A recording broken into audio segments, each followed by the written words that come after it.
آپ کے سامنے اہل سنت کے عظیم عالم دین سیدی و سندی استاد العلماء شیخ الحدیث و تفسیر حضرت علامہ مولانا مفتی محمد اشفاق احمد صاحب قادری رضوی دامت برکات القدسیہ مفتی اعظم خانیوال وہ تشریف لاتے ہیں اور اپنے نورانی بیان سے ہمیں مستفید فرماتے ہیں، تو آپ محبت کے ساتھ، عقیدت کے ساتھ، عشق کے ساتھ، ذوق و شوق کے ساتھ بلند آواز سے نعروں کے ساتھ آپ کے استقبال کیجیے۔ نعرہ تکبیر، نعرہ رسالت، نعرہ رسالت، نعرہ غوثیہ، فیضان محدث اعظم پاکستان، فیضان امام اعظم حضور مفتی اعظم خانیوال رسوله الكريم وعلى آله وأصحابه أجمعين.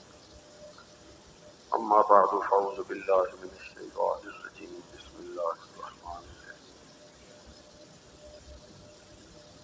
وكلا نقص عليك من أنباء الرسل ما نثبت به فؤادك وجاءك في هذه الحق وموعظة وذكرى للمؤمنين. صدق الله مولانا العظيم وبلغنا رسوله النبي الكريم ونحن على ذلك من الشاهدين والشاكرين والحمد لله رب العالمين. رب اشرح لي صدري ويسر لي امري واحلل عقدة من لساني يفقهوا قولي. ان الله وملائكته يصلون على النبي يا ايها الذين امنوا صلوا عليه وسلموا تسليما.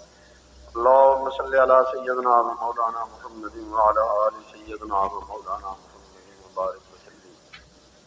صلاة والسلام عليك يا سيدي يا رسول الله وعلى آلك وأصحابك يا سيدي يا حبيب الله. صلاة والسلام عليك يا سيدي يا رحمة للعالمين وعلى آلك وأصحابك يا سيدي يا شفيع الله.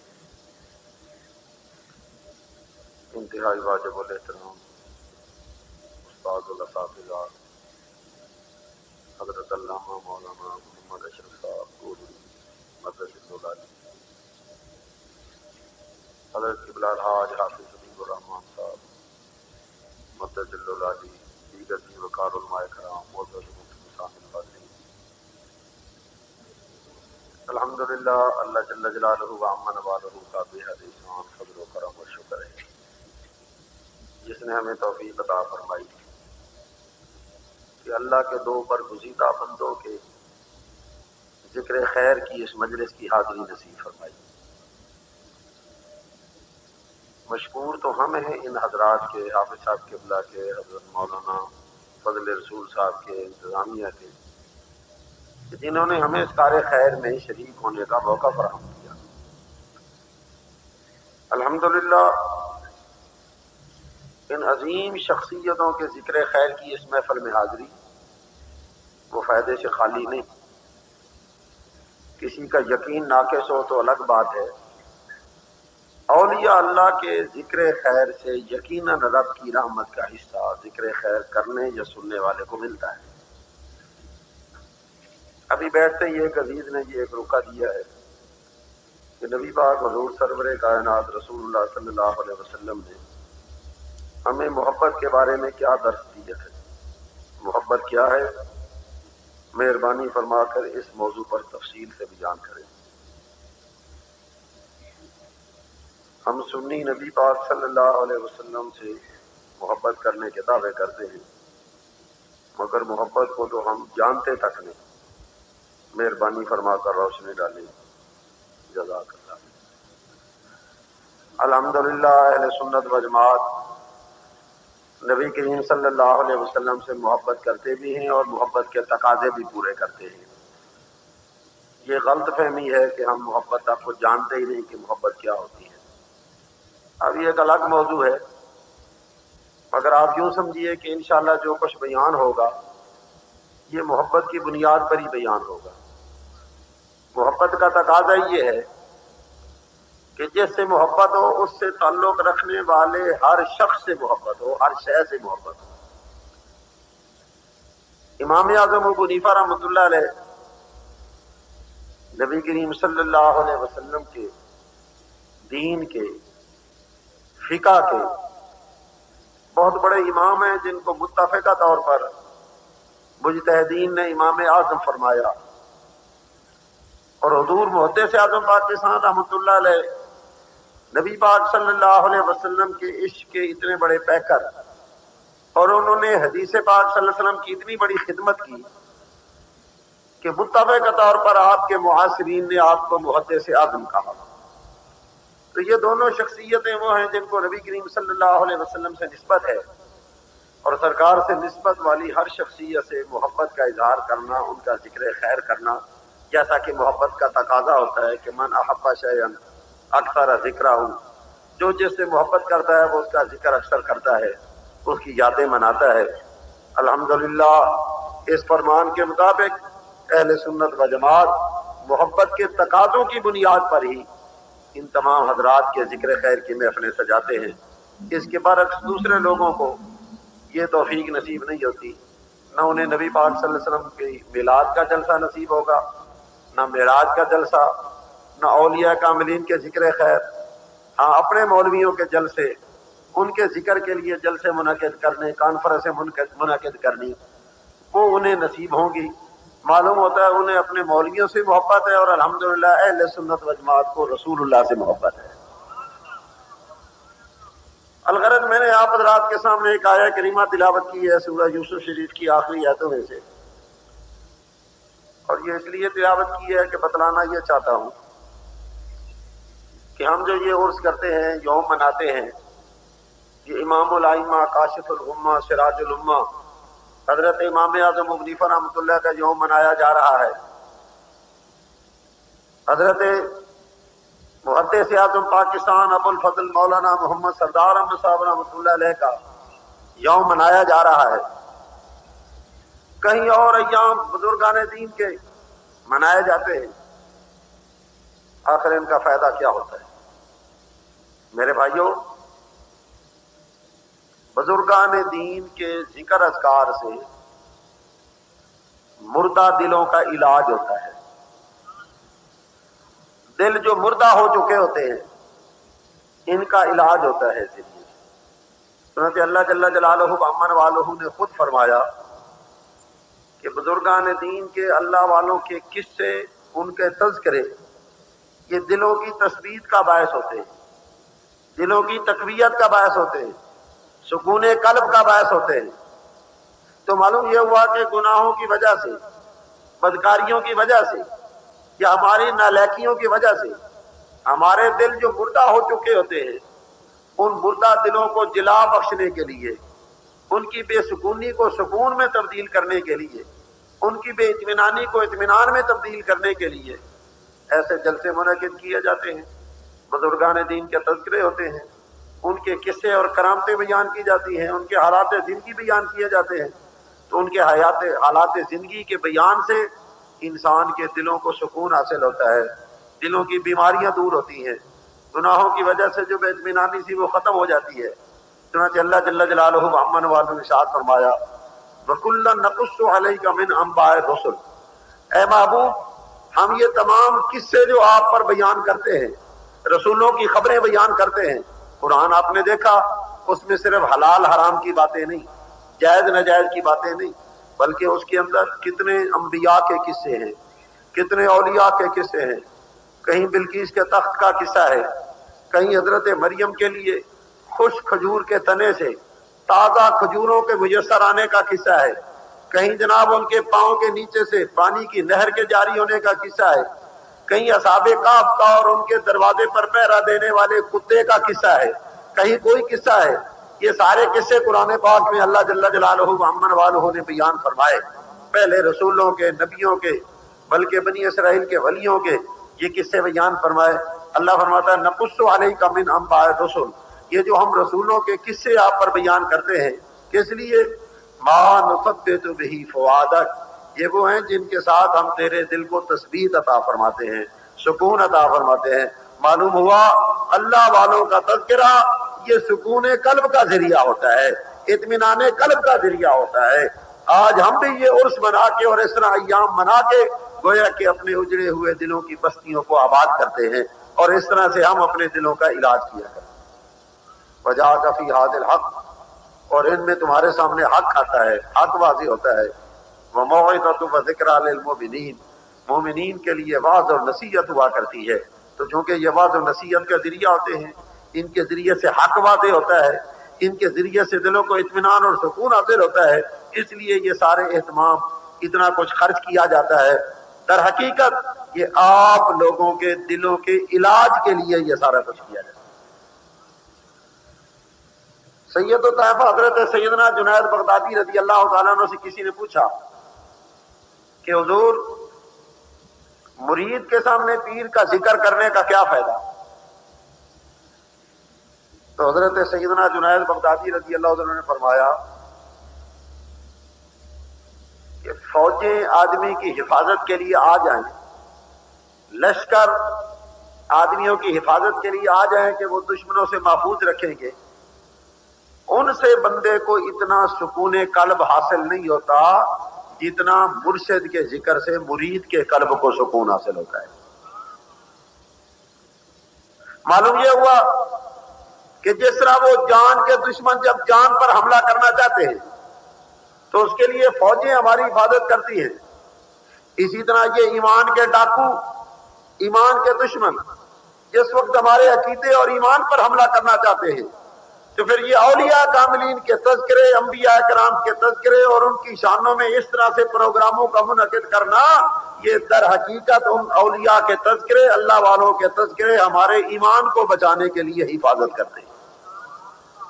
خدا نہ خواستہ اگر اس طرح جلسے ہو ہی نہ اور ایسی بزرگ شخصیات اور ان علماء کی زبان سے آپ اپنے حق مسلک کو سنیں ہی نہ تو لٹیرے تو آپ کو لوٹ کر لے جائیں گے، آپ کا عقیدہ خراب کر دیں گے۔ کتنے بندے ایسے ہیں جو ہمارے مسلک کے تھے جن کو وہ لوٹ کر چلے گئے اور صرف اس لیے چلے گئے کہ انہوں نے اپنوں کے ساتھ رابطہ نہیں رکھا۔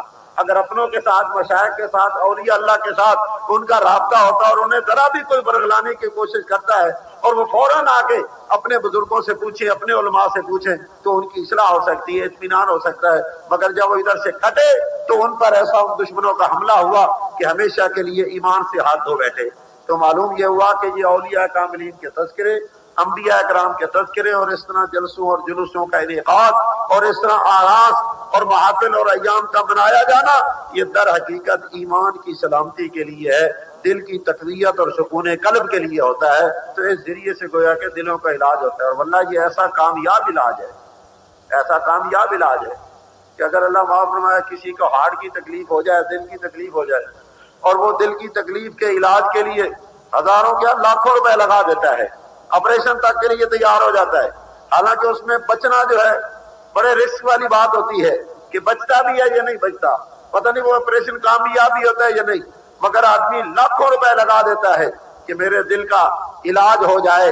ہو سکتا ہے وہ تیرا علاج ناکام ہو، پیسے ضائع جائیں، مگر یہ جو قرآن نے علاج منتخب کیا ہے نا، انبیاء کرام اور اولیاء کاملین کے فضائل کے بیان کے ذریعے سے دل کا علاج، یہ ایسا علاج ہے کہ کبھی ناکام ہوتا ہی نہیں۔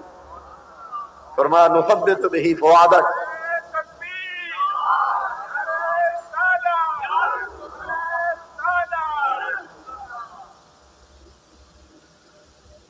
دیکھو اللہ جل جلالہ وعمن والہ نے خود ارشاد فرمایا کہ ہم یہ قصے اس لیے بیان کرتے ہیں کہ اس کے ذریعے سے دلوں کو سکون ہوتا ہے، دلوں کو تثبیت حاصل ہوتی ہے۔ نبی کریم صلی اللہ علیہ وسلم کی احادیث کریمہ سے بھی ثابت ہے کہ اللہ رسول کو مطلوب ہی یہ ہے کہ بندے اپنے مرشدوں کے تصور میں رہیں، امتی اپنے نبی کے تصور میں رہیں، غلام اپنے آقا و مولا امام الانبیاء صلی اللہ علیہ وسلم کے تصور میں رہیں، ان کے خیالات اور ان کے تصورات میں زندگی گزارے نا، تو انشاءاللہ شیطان، شیاطین انس ہو یا شیاطین جن ہو، ان کے حملے سے بھی بچے رہیں گے اور نفس امارہ کے حملے سے بھی بچے رہیں گے۔ ذرا غور فرمائیں، سیاستہ میں حدیث موجود ہے، نبی کریم صلی اللہ علیہ وسلم نے حضرت معاذ بن جبل رضی اللہ تعالی عنہ کو یمن کا گورنر بنایا، یمن کی گورنری عطا فرمائی۔ کون سی وہ نعمت ہے جو سرکار عطا نہیں فرماتے؟ اللہ یؤتی وانما انا قاسم، اللہ دیتا ہے اور اس کے سوا اور کوئی بات ہے ہی نہیں کہ جو کچھ اللہ دیتا ہے تقسیم میں کرتا ہوں۔ یعنی جس کو ملتا ہے لا ورب العرش، جس کو جو ملا ان سے ملا، اور بڑھتی ہے کونین میں نعمت رسول اللہ کی۔ رسول پاک صلی اللہ علیہ وسلم قاسم ہے، اس لیے سرکار نے ارشاد فرمایا کہ میرا نام تو رکھ لیا کرو، محمد یا احمد نام رکھ لیا کرو، برکت ہوگی، قیامت والے دن میں شفاعت کروں گا، لیکن فرمایا میری کنیت نہ رکھنا، ابو القاسم میری کنیت نہ رکھنا۔ اس میں بات کی علماء نے، فرماتے ہیں اکیلا ابو القاسم ہو تو اس کا تو جواز ہے، لیکن نام بھی محمد ہو اور کنیت بھی ابو القاسم ہو، کہ محمد ابو القاسم یا ابو القاسم محمد، یہ درست نہیں ہے، یہ منع ہے۔ کیوں نبی کریم صلی اللہ علیہ وسلم نے منع فرمایا؟ اس لیے کہ محمد ابو القاسم کا منع ہوگا محمد تقسیم کرنے والا، اور کائنات میں ساری نعمتوں کو تقسیم کرنے والا محمد تو ہے ہی ایک، جس کو اللہ نے وحدہ لا شریک بنایا ہے، وہ محمد آمنہ کا جایا ہے ہی ایک جو ابو القاسم ہے۔ اس لیے نام بھی اور کنیت بھی ابو القاسم ہو، ہرگز ایسا نہ رکھنا، کیونکہ اللہ نے ساری نعمتوں کو تقسیم کرنے کی کا جو اختیار عطا فرمایا ہے وہ صرف اور صرف اپنے محبوب کو عطا فرمایا۔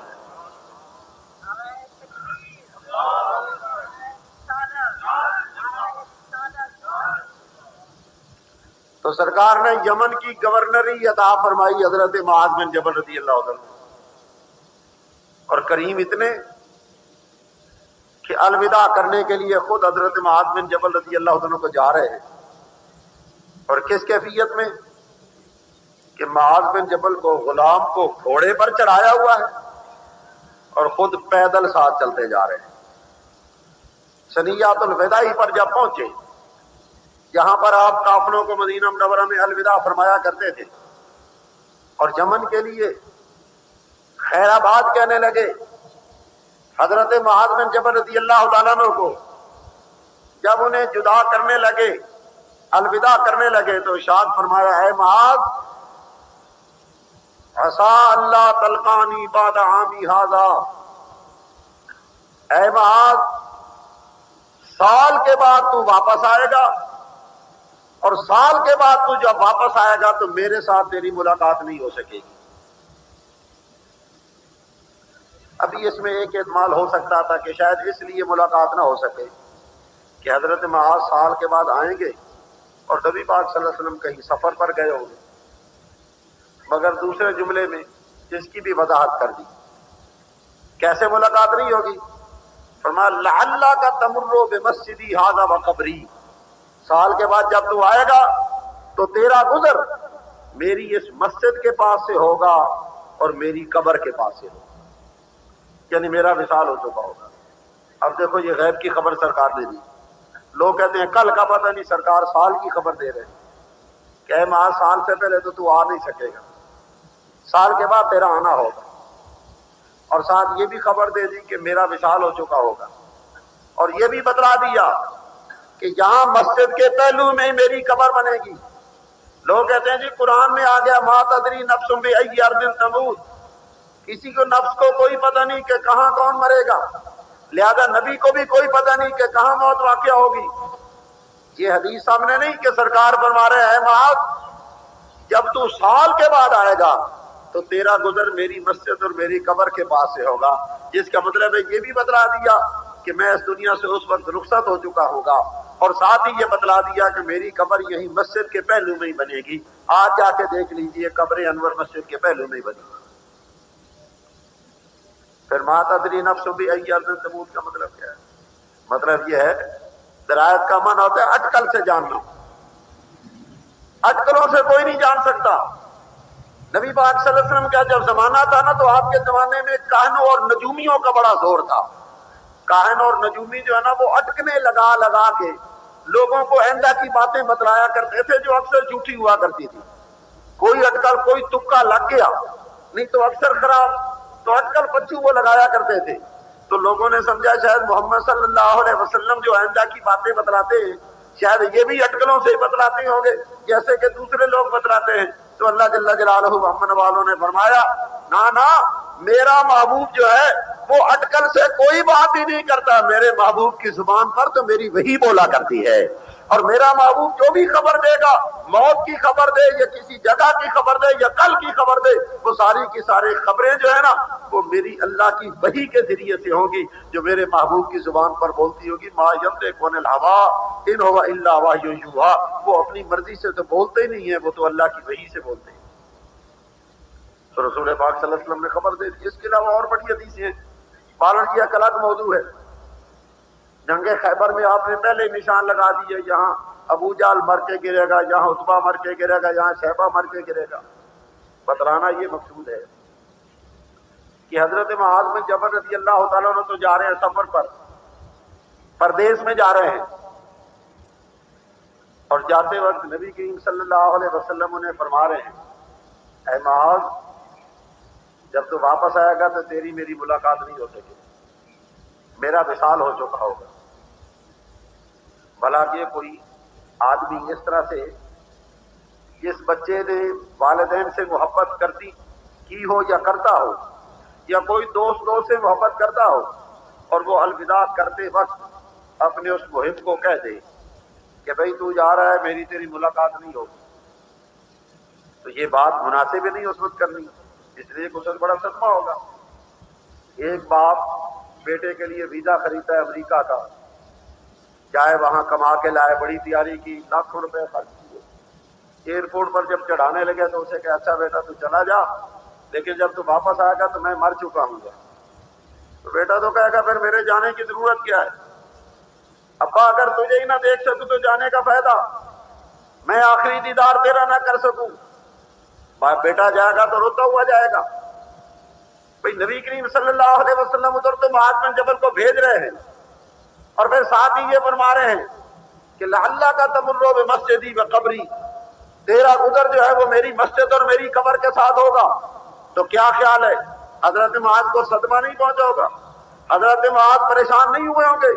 حضرت معاذ رضی اللہ عنہ کرتے حضور مجھے ایسی گورنری کی کیا ضرورت جس کی وجہ سے آپ کا فراق نصیب ہو، آپ سے مجھے جدائی ہو جائے۔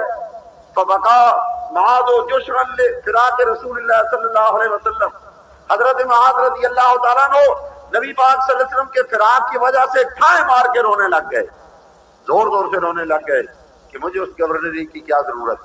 اب نبی پاک صلی اللہ علیہ وسلم نے کیوں حضرت معاذ بن جبل رضی اللہ تعالیٰ عنہ کو جاتے وقت ایک ایسا صدمہ دیا، ایک ایسا شاک لگایا کہ جس کی وجہ سے معاذ رو رہا ہے؟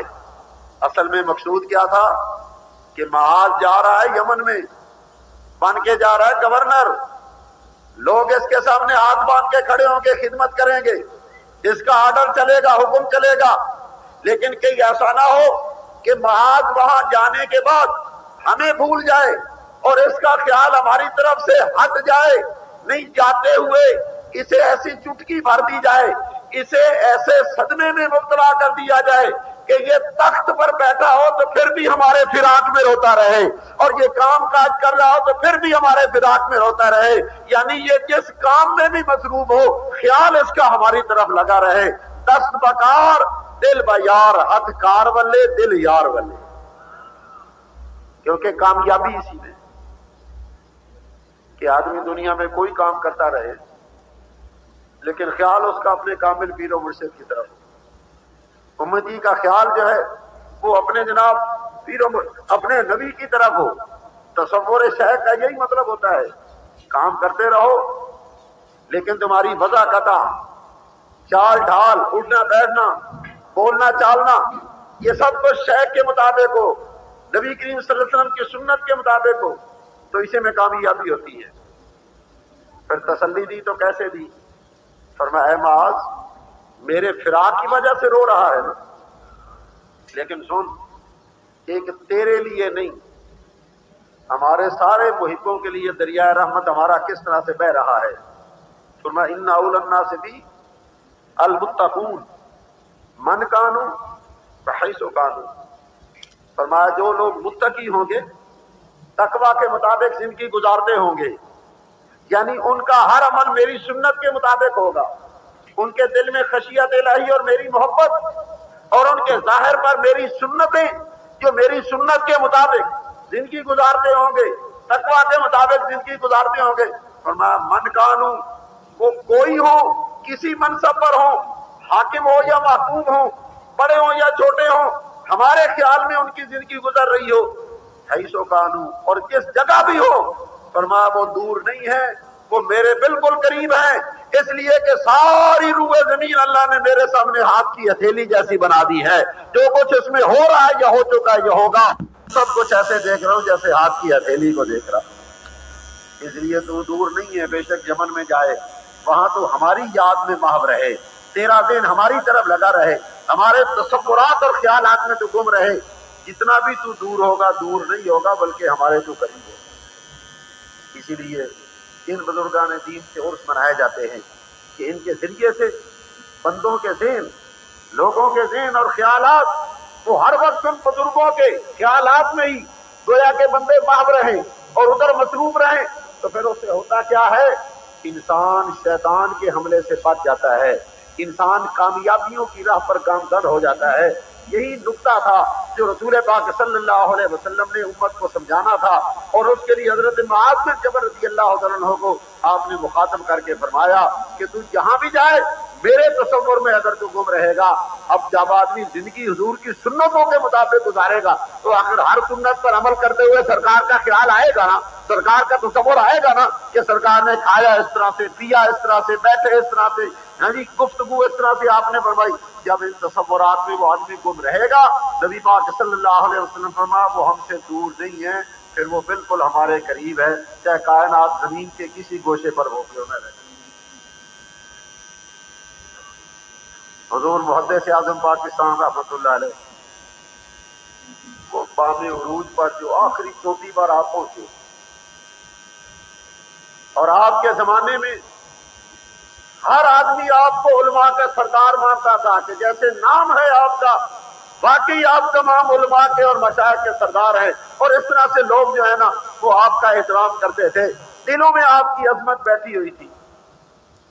یہ کامیابی کہ کبھی ناکامی کا تو منہ ہی نہیں دیکھا، ہمیشہ ہر مرحلے میں ہر میدان میں کامیابی۔ وجہ کیا کی؟ ہر وقت نبی پاک صلی اللہ علیہ وسلم کی محبت میں، سرکار کے خیالوں میں، بلکہ اپنے پیران عظام، مشائخ عظام کے خیالوں میں رہتے تھے، ہر وقت بریلی شریف کے خیالوں میں۔ حکیم الامت مفتی احمد یار خان صاحب رحمۃ اللہ علیہ ایک دفعہ جلسے کے موقع پر یا عرس قادری رضوی کے موقع پر تشریف لائے تو حضرت صاحب حکیم الامت مفتی احمد یار خان صاحب رحمۃ اللہ سے فرمانے لگے کہ مفتی صاحب، فقیر جب مدرسے میں ہوتا ہے تو ایسے ہے جیسے بریلی میں بیٹھا ہوا ہو، اور جب گھر میں ہوتا ہے تو ایسے ہے جیسے لائل پور میں بیٹھا ہو۔ گھر میں ہوتا ہے تو لائل پور لگتا ہے، لیکن مدرسے میں بیٹھا ہوتا تو ایسے ہوتا جیسے بریلی شریف میں بیٹھا ہو۔ بلکہ ایک دفعہ غلام عبد آباد جو ایک محلہ ہے، اب تو شہر کا ایک حصہ کہلاتا ہے، شہر بنا ہوا ہے فیصل آباد کا، لائل پور کا، غلام محمد آباد سے آپ جلسہ کر کے واپس تشریف لا رہے ہیں، اور سواری کے لیے آپ کو جو تانگے کی ضرورت تھی تو آپ نے واپسی پر تانگے والے کو روکا۔ تانگا والا روک گیا، کہنے لگا جی کہاں جانا ہے؟ فرمایا بریلی کے محلہ سوداگران میں جانا ہے، بریلی کے محلے سوداگران میں جانا ہے۔ یعنی اس وقت بھی بریلی کے تصور میں ایسے محو دینا کہ نہ لائل پور کا نام یاد رہا، نہ جامع رضویہ مدرسے کا نام یاد رہا، بلکہ اسی شہر کے خیال میں جو محو دینا تو زبان سے نکلا تو یہی نکلا کہ بریلی کے محلہ سوداگران میں جانا ہے۔ وہ حیران ہو گیا تانگے والا بھی سن کر کہ جی بریلی کہاں اور سوداگران کا محلہ کہاں، مگر اس کے بعد پھر آپ جب سنبھلے تو آپ نے فرمایا بھی ہم نے وہاں جامع رضویہ جھانک بازار میں جانا ہے۔ تو گویا کہ آپ کا ہر وقت مشائخ کے تصورات میں رہنا، بریلی کے خیالات میں رہنا، اور نبی کریم صلی اللہ علیہ وسلم کی عشق و محبت کی وجہ سے سرکار کے خیالات میں رہنا کہ ہر کام نبی پاک صلی اللہ علیہ وسلم کی سنت کے مطابق، یہی آپ کی کامیابی اور عروج کا راز ہے۔ علماء بیان کرتے ہیں کہ ہم نے حضرت صاحب کے ساتھ بیٹھ کر کھانا کھایا یا سفر کیا تو ساری گفتگو نبی کریم صلی اللہ علیہ وسلم کی سنتوں کے مطابق ہوا کرتی تھی۔ دیکھو مولانا سرکار نے اس طرح لقمہ توڑا ہے، سرکار نے کھانا کھاتے وقت اس طرح دایا گھٹنا کھڑا کیا ہے، بایاں بچھایا ہے، اس طرح پانی پیا ہے۔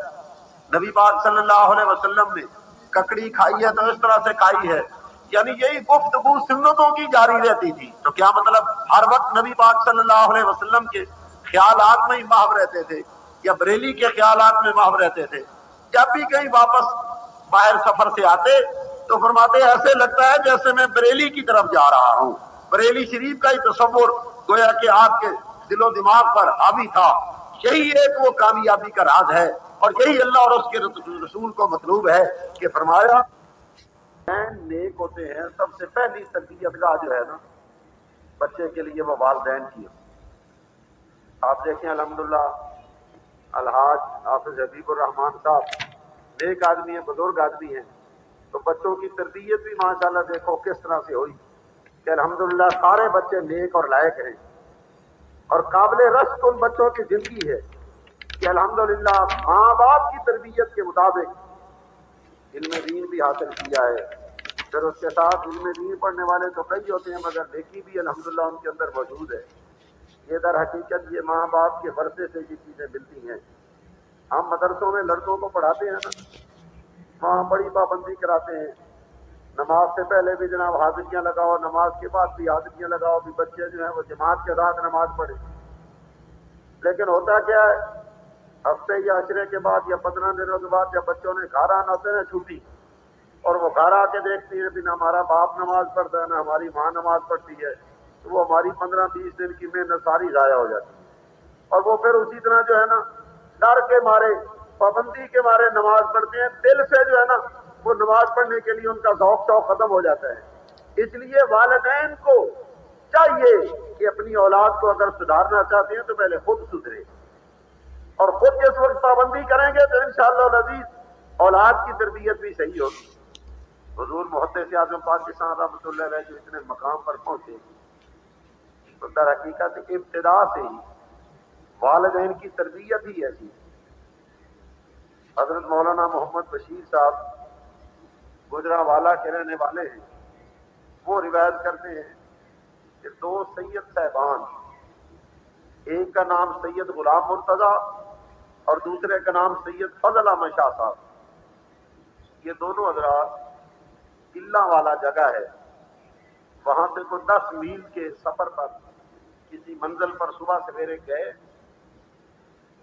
وہاں جن کے ہاں گئے تھے انہوں نے ناشتے کے لیے پوچھا تو صحیح، مگر انہوں نے تکلف کیا اور کہا نہیں جی ضرورت نہیں ہے، بھوک نہیں لگی ہے۔ وہاں سے بغیر کھائے پیے چلے آئے۔ راستے میں انہیں بڑی زبردست بھوک لگی تو حضور محدث اعظم پاکستان رحمۃ اللہ علیہ کا آبائی گاؤں جہاں آپ کے والدین رہتے تھے وہ دیال گڑھ ہے، ضلع گرداسپور میں۔ دیال گڑھ وہاں راستے میں ہی پڑتا تھا۔ حضور محدث اعظم پاکستان رحمۃ اللہ علیہ کے والد گرامی چودھری میرا بخش رحمۃ اللہ علیہ، غوث پاک سے عقیدت ان کے نام سے ہی واضح ہو رہی ہے کہ یہ سارے خاندان کوئی آپ کے دادا جان کوئی جنہوں نے باپ کا یہ نام رکھا تھا میرا بخش، غوث پاک سے کتنی محبت تھی کہ میرا حضور غوث پاک کا نام ہے میرا بخش۔ چودھری میرا بخش صاحب کا ڈیرا ہے، بڑے سخی ہیں، تو ہمیں بھوک لگی ہوئی ہے، دوپہر کا وقت ہے، چلو ان کے ڈیرے پر جاتے ہیں اور وہاں پر کھانا کھا لیں گے۔ چنانچہ یہ دونوں سید صاحبان جس وقت دیال گڑھ میں چودھری میرا بخش صاحب رحمۃ اللہ علیہ جو والد گرامی تھے حضور محدث اعظم پاکستان رحمۃ اللہ علیہ کے، ان کے ڈیرے پر گئے، دوپہر کا وقت تھا۔ آپ کے والد گرامی چودھری میرا بخش صاحب رحمۃ اللہ علیہ کھانا تناول فرما کے کیلولا فرما رہے، سو رہے۔ انہوں نے باہر سے دستک دی اور تعارف کروایا کہ ہم سید ہیں۔ تو سید کا نام سنتے ہی انہوں نے اپنی نیند کو قربان کر دیا، چھوڑ دیا اور فوراً باہر تشریف لے آئے۔ بڑے احترام کے ساتھ دروازہ کھولا، بیٹھک کا، اس میں بٹھایا اور ساتھ ہی فرمایا کھانا کھانا ہے؟ انہوں نے کہا ہاں جی ضرور کھانا ہے۔ فرمایا اچھا بیٹھو، میں پہلے تمہارے لیے لسی لاتا ہوں اور پھر اس کے بعد کھانا لاتا ہوں۔ چنانچہ آپ گھر گئے اور حضور محدث اعظم پاکستان رحمۃ اللہ کی والدہ محترمہ چودھری میرا بخش صاحب نے اپنی اہلی محترمہ سے فرمایا کہ الحمدللہ آج بڑا اللہ کا کرم ہوا کہ ہمارے گھر 2 سید مہمان آ گئے ہیں، 2 سید مہمان آ گئے، ان کے لیے کھانا تیار کرو۔ تو انہوں نے فرمایا اچھا یہ لسی جلدی لے جاؤ، انہیں پانی پلاؤ اور میں اتنے ان کے لیے کھانا تیار کرتی ہوں۔ وہ سید صاحبان فرماتے ہیں ہم بیٹھک میں آواز سن رہے تھے کہ اماں جی رحمۃ اللہ علیہ فرما رہی ہیں حضرت چودھری میرا بخش صاحب رحمۃ اللہ علیہ سے کہ کسی طرح ان سے معلوم کرو اگر تو یہ نمازی ہیں تو پھر میں ان کے لیے تازہ روٹی تیار کرتی ہوں، بے شک دوپہر ہے، بے شک آرام کرنے کا وقت ہے، لیکن نمازی ہیں ہمارے گھر آئے ہیں، ان کے لیے میں تازہ روٹی پکاتی ہوں۔ اور اگر یہ نمازی نہیں ہیں، آئے ہیں مہمان ہیں، تو پھر وہی جو پہلے صبح کی پکی ہوئی روٹی رکھی ہے نا، وہی روٹی ان کے سامنے جا کے رکھ دو اور ان کو کھلاؤ۔ چنانچہ چودھری میرا بخش صاحب آپ لسی لے کر آئے، مہمانوں کو پلائی اور ساتھ ہی پوچھا، وہ سن تو چکے تھے ساری بات، تو ساتھ ہی پوچھا کہ آپ لوگ نماز پڑھتے ہیں؟ انہوں نے کہا الحمدللہ ہماری کبھی کوئی نماز قضا نہیں ہوتی۔ تو فرمایا ماشاءاللہ بالکل ٹھیک ہے، پھر تھوڑا تشریف رکھو، آپ کے لیے تازہ روٹی ہم تیار کرتے ہیں، کیونکہ میری اہلیہ نے کہا ہے اگر نمازی ہیں نا یہ شاہ صاحبان تو پھر ان کے لیے ہم تازہ روٹی تیار کریں گے۔ چنانچہ آپ کے لیے تازہ روٹی تیار ہو رہی ہے۔ اندازہ لگاؤ نمازیوں سے کتنی محبت، دینداروں سے کتنی محبت۔ یہ عالم شیخ الحدیث رحمۃ اللہ علیہ کے والدین کا تھا، جس وقت انہیں نماز سے اتنا پیار تھا تو اپنی اولاد کی تربیت انہوں نے کس نہج پر کی؟ حضور محدث اعظم پاکستان رحمۃ اللہ علیہ کے بڑے بھائی جن کا نام حیات محمد تھا، سائیں جی کے نام سے عرف میں مشہور تھے، بزرگ آدمی تھے اللہ والے، سائیں جی کر کے لوگ انہیں پکارا کرتے تھے۔ ایک دن حضور محدث اعظم پاکستان رحمۃ اللہ علیہ اور حیات محمد صاحب آپ کے بڑے بھائی سائیں جی دونوں کی آپس میں گفتگو ہو رہی ہے والدہ محترمہ کے متعلق۔ سائیں جی کہنے لگے الحمدللہ ہماری والدہ بڑی نیک ہیں، بڑی مومنہ ہیں، وہ الحمدللہ پارسا ہے، پرہیزگار ہے، نیک ہے۔ اور حضور محدث اعظم پاکستان رحمۃ اللہ فرمان لے کہ صرف نیک اور پارسا ہی نہیں، ہماری والدہ محترمہ کو اللہ کی بارگاہ میں ایک خاص قرب کا مقام حاصل ہے، مقرب بارگاہ خداوندی ہے۔ سائیں جی کہنے لگے نہیں، عام خاتون جو نیک ہوتی ہیں ان کی طرح ہیں، اتنا بڑا کوئی ولایت والا مرتبہ ان کا نہیں۔ یہ اس قسم کی گفتگو دونوں بھائی فرما رہے ہیں۔ حضور محدث اعظم پاکستان رحمۃ اللہ علیہ انہوں نے کیا کہا کہ نہیں وہ مکرم ہے، قرب کا درجہ رکھتی ہے۔ اب اس گفتگو کے بعد رات ہے، سو جاتے ہیں۔ سائیں جی حیات محمد صاحب خواب میں کیا دیکھتے ہیں؟ قبرستان ہے، والدہ محترمہ کا مزار ہے، والدہ محترمہ قبر سے باہر تشریف لاتی ہیں، سفید رنگ کا لباس پہنا ہوا ہے، نور علی نور چہرہ ہے، اور آتے ہی چودھری حیات محمد صاحب عرف سائیں جی اپنے بڑے بیٹے کو فرماتی ہیں بیٹا سردار محمد جو کہتا ہے سچ کہتا ہے، سردار محمد نے جو بات کی ہے سچ بات کی ہے۔ آپ کا نام والدین نے سردار محمد رکھا تھا، بعد میں آپ نے جو ہے نا محمد سردار احمد لازم کر لیا تھا کہ محمد پہلے ہو احمد بعد میں ہو، درمیان میں سردار کا نام آ جائے، ورنہ سردار محمد۔ تو فرمایا سردار محمد صحیح کہتا ہے۔ اب جب سائیں جی نے رات کو یہ خواب دیکھا اور یہ منظر دیکھا کہ والدہ نے خود تصدیق کر دی ہے، تو صبح کو اٹھے اور یہ دل سے تسلیم کر لیا کہ واقعی ہماری والدہ محترمہ ولیہ ہیں، اللہ کی مقرب بندی ہے۔ اور جیسے ہی اٹھ کر اپنے بھائی محدث اعظم پاکستان رحمۃ اللہ سردار محمد کی طرف جانے لگے اور آمنا سامنا جو ہوا تو حضور محدث اعظم پاکستان رحمۃ اللہ نے مسکراتے ہوئے کہا، ابھی انہوں نے بات ہی نہیں کی، انہوں نے مسکراتے ہوئے کہا، کیوں سائیں جی اب تو انکار نہیں کرو گے نا، اب تو مان لو گے نا، رات جو نظارہ دیکھا اس کے بعد تو کوئی شک نہیں رہا۔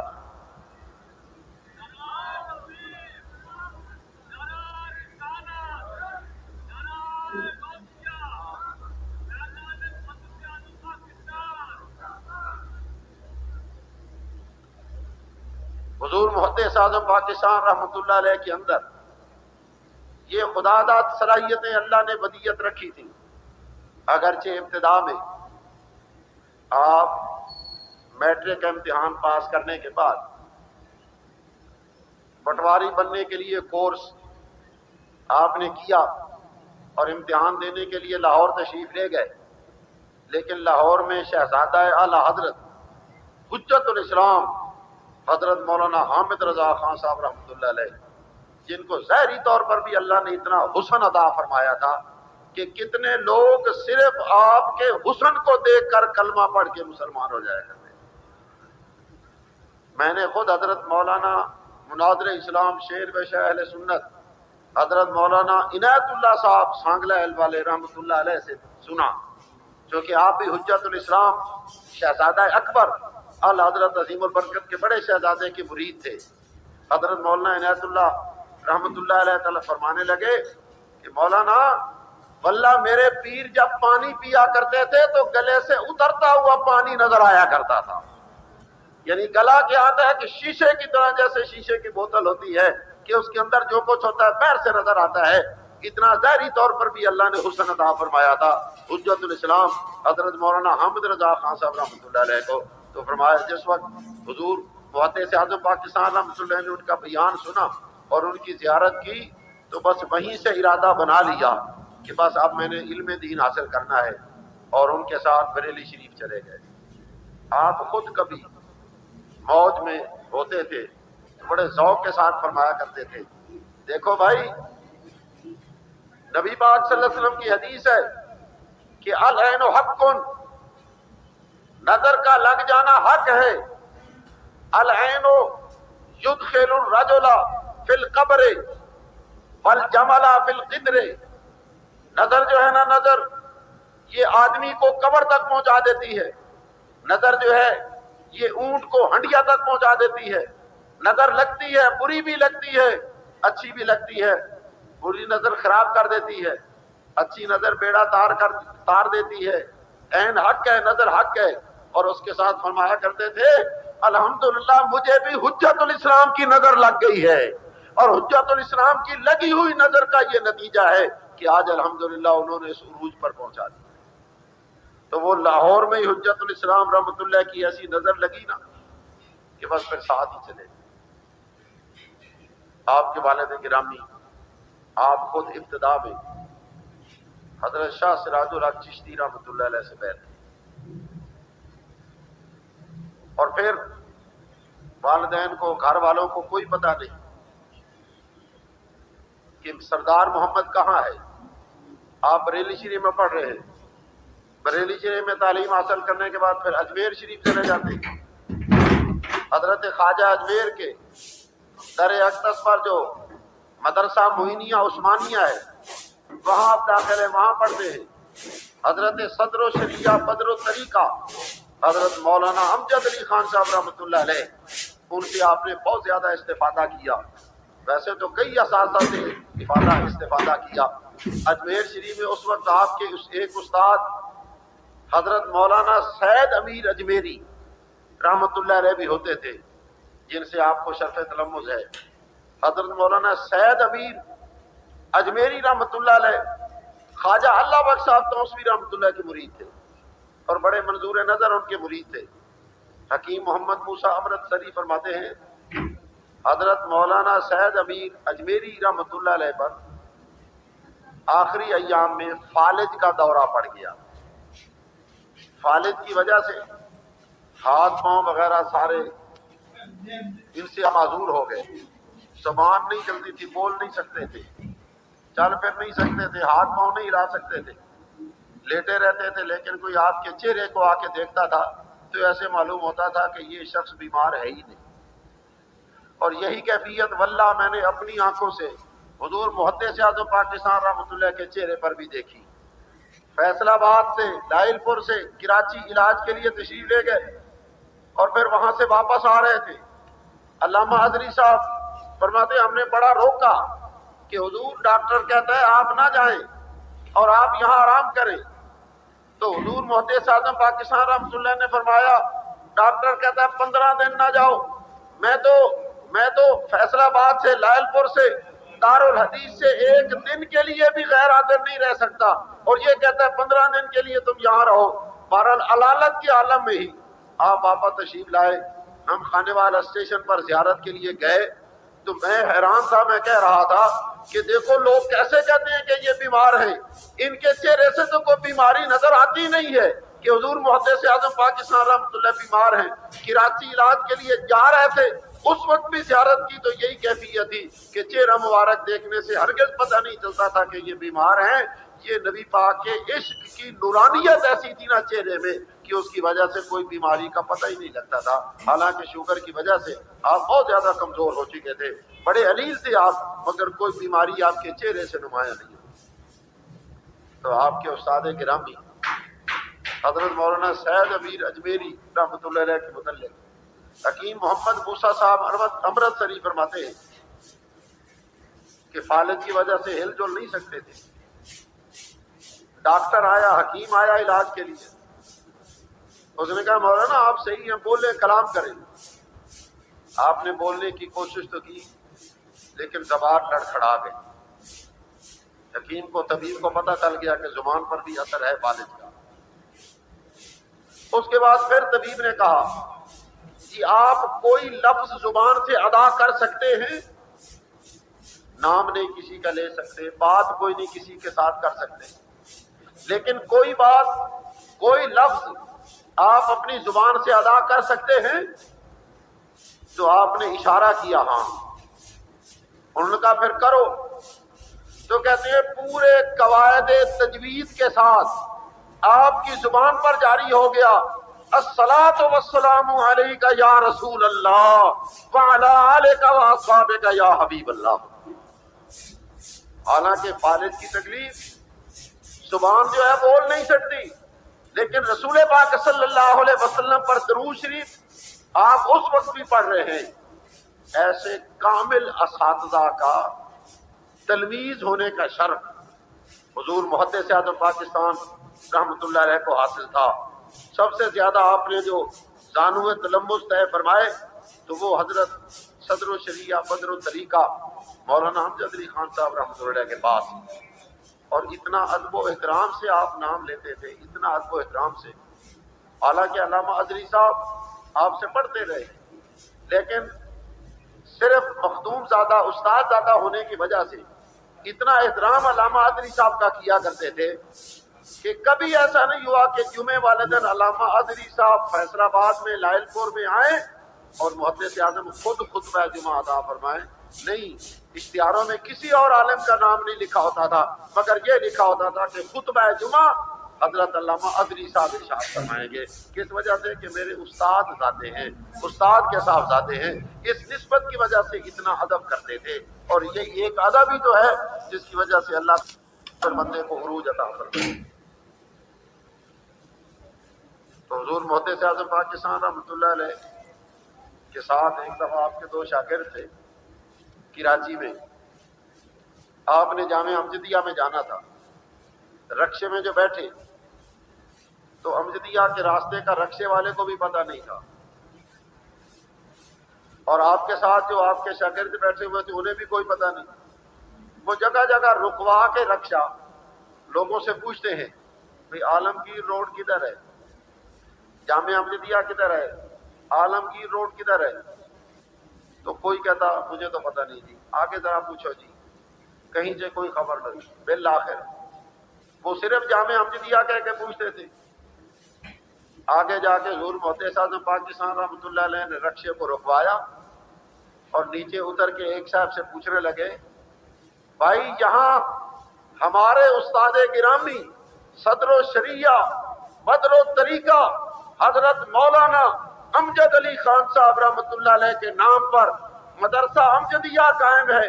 آپ کو پتا ہے ابھی وہ جواب نہیں دینے پایا تھا کہ سامنے عالمگیر روڈ نظر آ گیا اور سامنے مدرسہ جامعہ امجدیہ نظر آ گیا.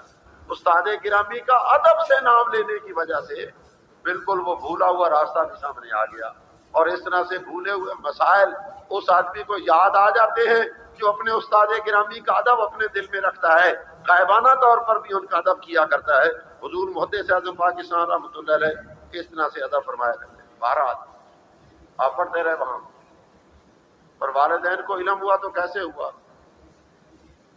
حضرت شاہ سراج الحق چشتی رحمۃ اللہ علیہ جو آپ کے پیر و مرشد تھے, ان سے خط و کتابت آپ کی جاری تھی. تو ایک موقع پر پیر و مرشد نے حکم دیا کہ سردار احمد فلاں ٹرین سے تم ہمارے پاس آ جاؤ. اور ادھر پیر و مرشد حضرت شاہ سراج الحق چشتی رحمۃ اللہ علیہ نے آپ کے بھائیوں کو بلوایا, اور آپ کے بھائیوں کو بلوا کے آپ نے فرمایا اچھا آج تمہاری ملاقات پھر تمہارے بھائی سے کروا دیں. وہ تو بےتاب تھے, پتہ ہی نہیں لگتا تھا کہ کہاں پر آپ ہیں. ان کا جی ذرہ نوازی ہوگی, آپ کامل پیر و مرشد نے کروا سکتے ہیں. فرمایا اسٹیشن پر چلے جاؤ, ٹرین جو آ رہی ہے اس پر سردار احمد آ رہے ہیں. چنانچہ یہ پہلی ملاقات بھائیوں کے ساتھ ہوئی تو اس طرح سے پیر و مرشد کے ذریعے سے. الغرض وہاں پڑھنے کے بعد الحمدللہ پھر آپ وہی مدرس لگے, وہاں پڑھاتے رہے.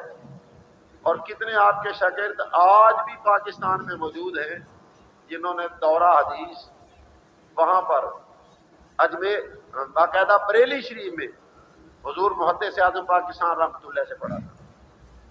جس وقت آپ وہاں تعلیم حاصل کرتے تھے تو آپ کا معمول کیا ہوتا تھا؟ پڑھاتے تھے پھر بھی, پڑھتے تھے پھر بھی. آپ کا معمول یہ ہوتا تھا کہ حجت الاسلام رحمۃ اللہ علیہ جو صبح کو 8 بجے تقریباً مسجد میں تشریف لاتے تھے, حضور محدث اعظم پاکستان رحمۃ اللہ علیہ ان کے نالین پاک اٹھا کے, جوتے اٹھا کے اپنے پاس محفوظ رکھتے تھے. اور جب واپس جانے لگتے تھے تو پھر باہر جا کر مسجد کے باہر وہ جوتے رکھ دیا کرتے تھے. حضرت شوکت میاں خان مدت العالی جو اس وقت کراچی میں اور خان وعدہ حضرت کے ایک ثبوت ہیں, میں نے خود ان کی زبان سے سنا ہے. وہ فرماتے تھے کہ اس معمول میں مولانا سردار احمد صاحب نے کبھی ناغہ نہیں ہونے دیا, کبھی ناغہ نہیں ہونے دیا. اور اسی طرح سے اعلی حضرت عظیم البرکت کے مزار پر روزانہ حاضری, یہ بھی آپ کا معمول تھا. بارش ہو, آندھی ہو, طوفان ہو, کچھ کیوں نہ ہو, حضور محدث اعظم پاکستان رحمۃ اللہ کی اتنی عقیدت تھی اعلی حضرت عظیم البرکت کے ساتھ کہ کبھی ناغہ نہیں ہونے دیا, حاضری ضرور دیا کرتے تھے مزار پر انوار پر. حضرت شوکت میاں فرماتے ہیں ایک دفعہ میں حیران ہو گیا کہ اتنا اتنا پانی کہ آدمی کی کمر تک پانی آتا ہے, بارش کا کھڑا تھا. تو ہم نے کہا کہ آج تو مولانا سردار احمد جو ہے حاضری نہیں دے سکیں گے, مگر میرا خیال غلط ہوا. تھوڑی دیر کے بعد میں نے دیکھا کہ حضرت نے ایک جوڑا اپنے ہاتھ میں اوپر اٹھایا ہوا ہے اور خود پانی کو پار کرتے ہوئے وہاں دربار شریف کے قریب پہنچے, وہاں جا کے غسل فرمایا, جوڑا بدلا, اور جوڑا بدلنے کے بعد فوراً امام اہل سنت حضرت کے مزار پر حاضری دی اور اپنا معمول پورا. یعنی کبھی آپ ناغہ نہیں ہونے دیتے تھے اعلی حضرت عظیم البرکت کے جناب والا مزار پر حاضری دینے کے لیے. چنانچہ جس وقت پاکستان بنا تو پاکستان بننے سے پہلے ہی آپ اپنے وطن آ چکے تھے, اور اس وقت یہ مشہور ہو گیا تھا کہ امرتسر اور یہ دیال گڑھ وغیرہ گرداسپور ضلع یہ سارے پاکستان میں ہیں, تو اطمینان سے بیٹھے رہے. لیکن عین موقع پر پتہ چلا کہ نہیں یہ بھی ہندوستان کی طرف گئے ہیں تو یہاں سے ہجرت کر کے ہم نے جانا ہوگا. معاملہ بڑا کٹھن اور مشکل تھا مہاجرین کے لیے, خاص طور پر ان کے لیے جنہوں نے بر وقت فوری اطلاع ملنے پر تیاری کی. مگر محافظین میں سے بھی آپ کے کچھ خدام تھے جنہوں نے آپ کے لیے ٹرک کا انتظام کیا اور بحفاظت تمام آپ کو لاہور پہنچا دیا گیا. جیسے آپ لاہور پہنچے تو فقی شریف جہاں سید جلال الدین شاہ صاحب رحمۃ اللہ علیہ جن کا وصال ہو چکا ہے، اور یہ عبد المولانا عرفان مشہدی صاحب، محفوظ مشہدی صاحب یا مدر قیوم مشہدی صاحب، یہ سارے ان کے جو صاحبزادے ہیں، ان کی طرف آپ نے کہلوا بھیجا کہ میں اس طرح سے لاہور پہنچ گیا ہوں۔ تو ان کا حضور پھر آپ بھکی شریف تشریف لے آئیں، وہاں پھر آپ بھکی شریف کچھ دن قیام فرما رہے۔ پھر علامہ عبدالغفور ہزاروی صاحب نے اپنے قریبی ایک تحصیلدار سے کہا کہ دیکھو جی ہمارے بہت بڑے عالم ہیں، بریلی شریف کے پڑھے ہوئے ہیں، تو اس طرح سے ان کے لیے کوئی نہ کوئی جگہ الاٹ کر دی جائے، اور وزیر آباد کے قریب الاٹ کرو کہیں کہ جہاں پر ان کا مکان بن جائے تو چلو ہماری بھی ملاقات ہوتی رہے گی۔ چنانچہ ہزاروی صاحب نے اس تحصیلدار سے کہا، اور انہوں نے ساروکی میں جو وزیر آباد کے قریب ہے وہاں پر آپ کے لیے مکان کی جگہ الاٹ کر دی، اور آپ نے کچھ دیر پر وہاں قیام کیا۔ لیکن آپ کا رابطہ حضور مفتی اعظم ہند سے برقرار رہا۔ مفتی اعظم ہند ان دنوں میں مدینہ شریف گئے ہوئے تھے، تو آپ نے وہاں خط لکھا کہ حضور میرے لیے کیا حکم ہے، میں یہیں ساروکی میں رہ کر کام کروں یا کہ میں لیل پور چلا جاؤں؟ تو حضور قبلہ مفتی اعظم ہند کا وہاں سے جو حکم آیا اس میں لیل پور چلے جانے کا حکم نامہ تھا کہ لیل پور چلے جاؤ، باوجود ہے کہ مکان الاٹ ہو گیا تھا، سب کچھ تھا، اور لیل پور میں کچھ بھی نہیں تھا، لیکن شہزادہ اعلی حضرت کے حکم پر آپ نے پھر وہاں سے ہجرت کی اور لیل پور تشریف لے آئے۔ کون نہیں جانتا کہ یہ ایک باغ ہی تو تھا، گول باغ جسے کہا جاتا ہے۔ حضرت خود اپنی تقریروں میں فرمایا کرتے تھے، فقیر رہتا گول باغ میں ہے مگر فقیر کا مذہب گول مول نہیں ہے۔ الحمدللہ مذہب حق اہل سنت و جماعت پہ قائم و دائم ہے، جس میں کسی قسم کی بھی لچک نہیں، اور فقیر کا یہ ہاتھ کسی گستاخ رسول یا گستاخ صحابہ یا گستاخ اہل بیت کے ہاتھ میں کبھی نہیں گیا۔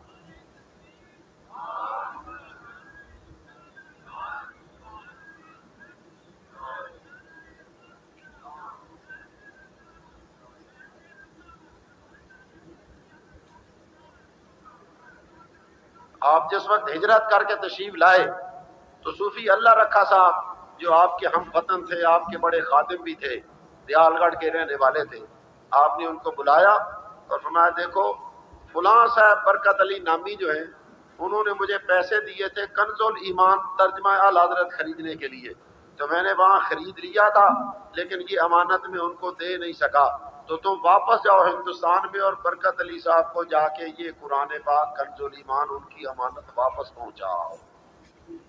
اتنا یعنی امانت کا آپ کو خیال تھا، اور باقاعدہ صوفی اللہ رکھا صاحب کو واپس بھیجا، اور وہ قرآن جو امانت تھا برکت علی صاحب کے ساتھ پاس باقاعدہ جا کے پہنچا کے آئے۔ الغرض جس وقت شہزادہ اعلی حضرت کی طرف سے آپ کو یہ حکم ملا کہ آپ فیصل آباد میں چلے جائیں، تو اس وقت آپ پھر فیصل آباد میں جو کہ اس وقت لیل پور کے نام سے مشہور تھا، لیل پور میں آپ تشریف لے آئے اور یہاں گول باغ میں آپ آ کے بیٹھے۔ پھر آپ نے علماء سے سنا ہوا ہے کہ یہاں جو آ کے بیٹھے آپ نے پڑھانا شروع کر دیا ایک درخت کے سائے کے نیچے، یہیں پر پڑھانا شروع کر دیا۔ وہ چھوٹی سی مسجد شاہو نامی آدمی کی جو تھی جناب، یہ آج جو شاہی مسجد کے نام سے مشہور ہے، اس مسجد کے پاس ہی پڑھانا شروع کر دیا۔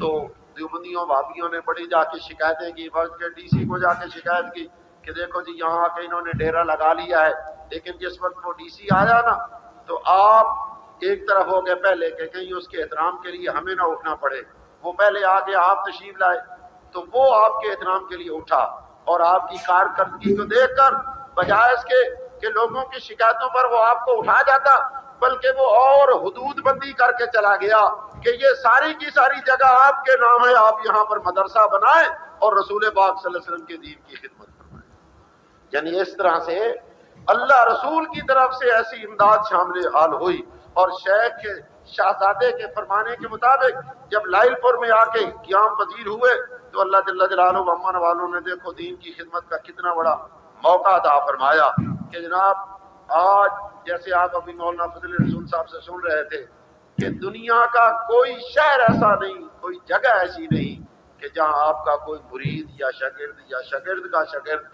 یا مرید کا مرید نہ رہتا ہو۔ اس طرح سے اعلیٰ حضرت عظیم البرکت کا یہ فیضان حضور محدث اعظم پاکستان رحمۃ اللہ نے آ کے اس بر صغیر میں پھیلایا۔ یہاں نہیں، ہندوستان میں بھی لوگ آپ کو نائب اعلیٰ حضرت کہا کرتے ہیں۔ حالانکہ اعلیٰ حضرت عظیم البرکت کی زیارت نہیں آپ نے کی۔ سن 1921 میں اعلیٰ حضرت عظیم البرکت کا وصال ہوا، اور سن 1924 میں حضور محدث اعظم پاکستان رحمۃ اللہ اعلیٰ حضرت کے خلف اکبر شہزادہ اکبر حضرت حجت الاسلام مولانا حامد رضا خان صاحب رحمۃ اللہ علیہ کے ہمراہ بریلی شریف پہنچے تھے، تو اعلیٰ حضرت عظیم البرکت کی زیارت نہیں کر سکے، مگر یہ کلک ہمیشہ رہا۔ ہمیشہ اظہار فرمایا کرتے تھے، کاش کہ ہمیں حضور اعلیٰ حضرت عظیم البرکت کی زیارت نصیب ہو جاتی ہے۔ بلکہ اعلیٰ حضرت عظیم البرکت کے خدام میں سے ایک حاجی کفایت اللہ خادم اعلیٰ حضرت سے، ان سے ایک دن موج میں آ کے فرمانے لگے، حاجی صاحب میرے ساتھ سودا کر لو، میری ساری عمر کی نیکیاں لے لو اور اعلیٰ حضرت کی زیارت والی نیکی مجھے دے دو۔ فاروق اعظم رضی اللہ تعالیٰ عنہ نے صدیق اکبر رضی اللہ عنہ سے کہا تھا کہ اے ابو بکر صدیق، تم میری ساری عمر کی نیکیاں لے لو اور جو غار والی رات والی نیکی ہے نبی پاک کی زیارت والی وہ مجھے دے دو۔ حضور محدث اعظم پاکستان رحمۃ اللہ حاجی کفایت اللہ صاحب کو فرماتے ہیں کہ حاجی صاحب میری ساری عمر کی نیکیاں لے لو۔ کون اندازہ کر سکتا ہے محدث اعظم حاجی کفایت اللہ صاحب اور اعلیٰ حضرت عظیم البرکت کے دیدار والی نیکی زیارت والی نیکی مجھے دے دو۔ حجت الاسلام حضرت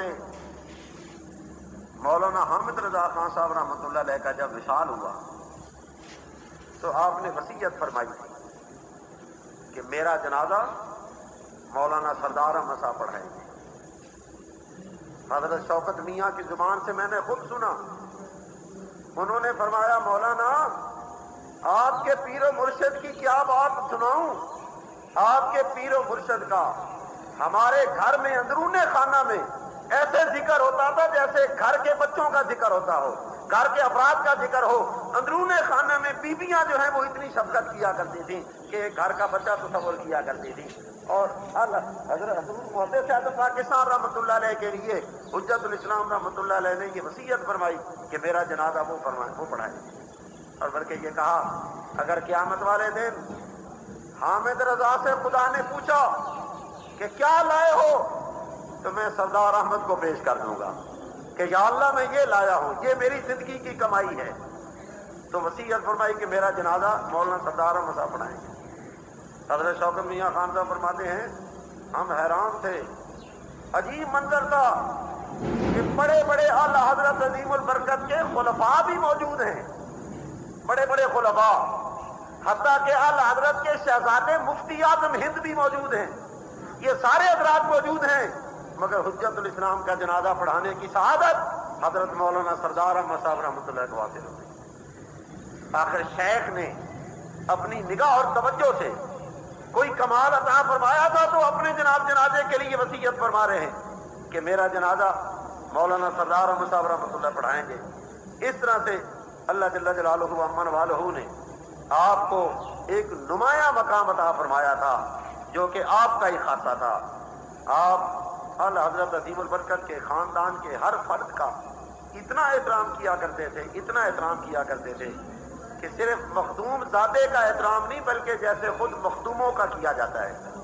حتیٰ کہ حضرت مولانا تحسین رضا خان صاحب اور مولانا ریحان رضا خان صاحب یہ آپ کے تلمیذ تھے، آپ کے شاگرد تھے، مگر استاد شاگرد کا ایسے احترام کرتا ہے جیسے پیر کا کرتا ہو، جیسے مخدوم کا کرتا ہو، اور اسی ادب و احترام سے ہی اللہ جل جلالہ و امن والہ نے آپ کو اتنا بڑا عروج عطا فرمایا تھا۔ بریلی شریف کی نسبت رکھنے والوں سے محبت اتنی ہوتی تھی کہ اگر ہندوستان سے بریلی شریف سے کوئی مسلمان عام مسلمان بھی لائل پر میں آتا نا تو حضور محدث اعظم پاکستان رحمۃ اللہ آگے بڑھ کے اس کے ہاتھ چوم لیا کرتے تھے کہ تو اعلیٰ حضرت عظیم البرکت کے شہر سے آ رہا ہے۔ حضور محدث اعظم پاکستان رحمۃ اللہ جن کے پاؤں چومنے کے لیے لوگ ترستے تھے، آپ جناب اس آنے والے کا ہاتھ چوم لیا کرتے تھے جو صرف اعلیٰ حضرت عظیم البرکت کے شہر سے آیا ہوا ہو۔ اس طرح سے جناب ان کا خیال رکھتے تھے۔ کراچی کے ایک مولوی صاحب تھے، انہوں نے اعلیٰ حضرت عظیم البرکت کے شہزادوں کے متعلق کوئی گھٹیا بات کی، آپ تک پہنچی، آپ بڑے خفا ہوئے، بڑے ناراض ہوئے۔ بعد میں جلسہ تھا، سالانہ جلسہ دستار فضیلت جامع رضوی احمد علیہ السلام کا، تو بعض خدام نے کہا حضور فلاں مولانا صاحب کو بلا لیں جلسے پر.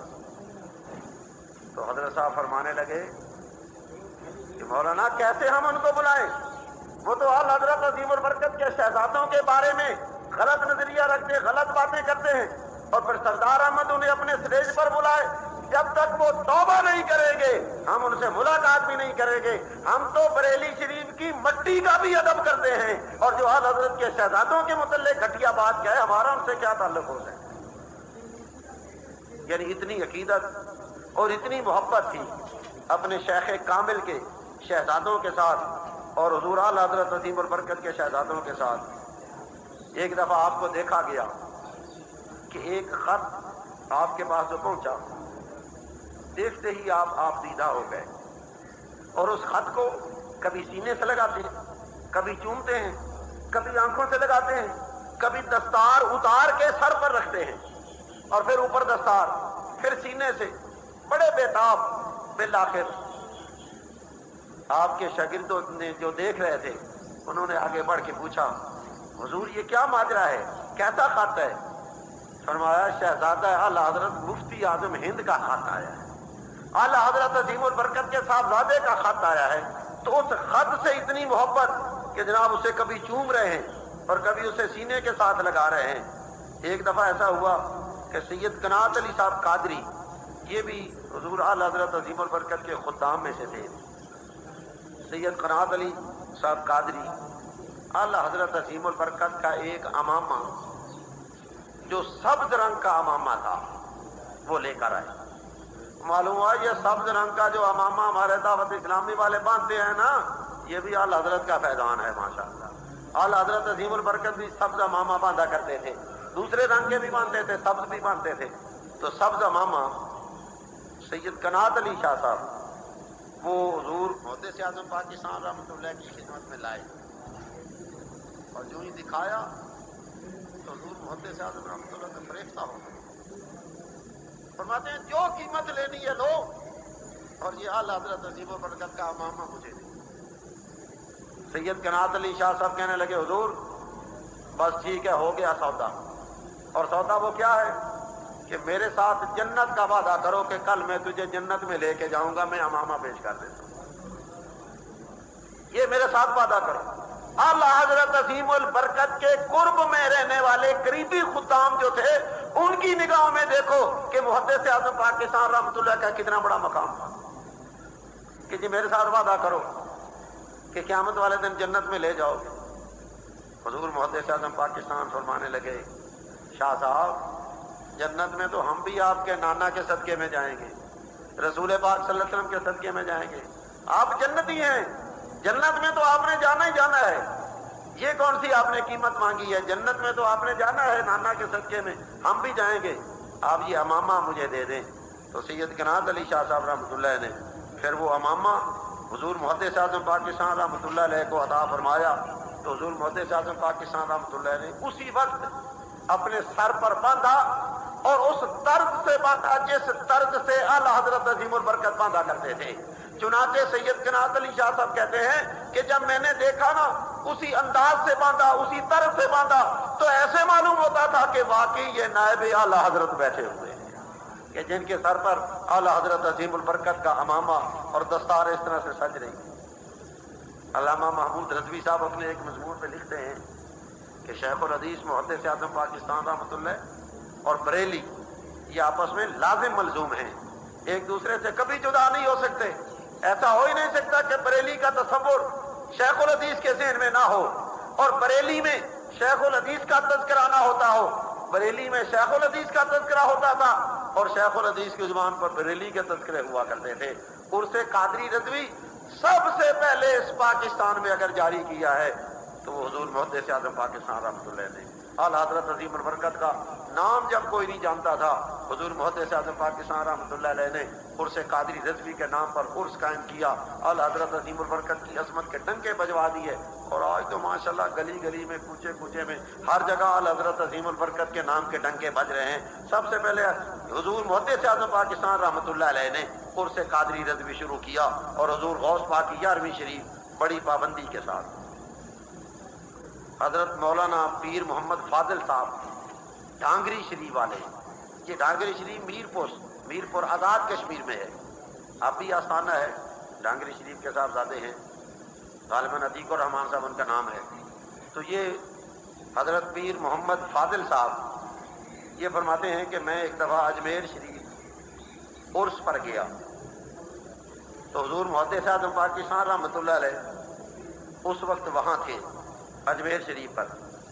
تو میں نے دیکھا کہ شہزادگان اعلیٰ حضرت عرس اجمیری میں حاضری کے لیے آئے ہیں، حجت الاسلام رحمۃ اللہ علیہ اور حضور مفتی اعظم ہند، یہ دونوں بھائی عرس میں شرکت کے لیے جو آئے.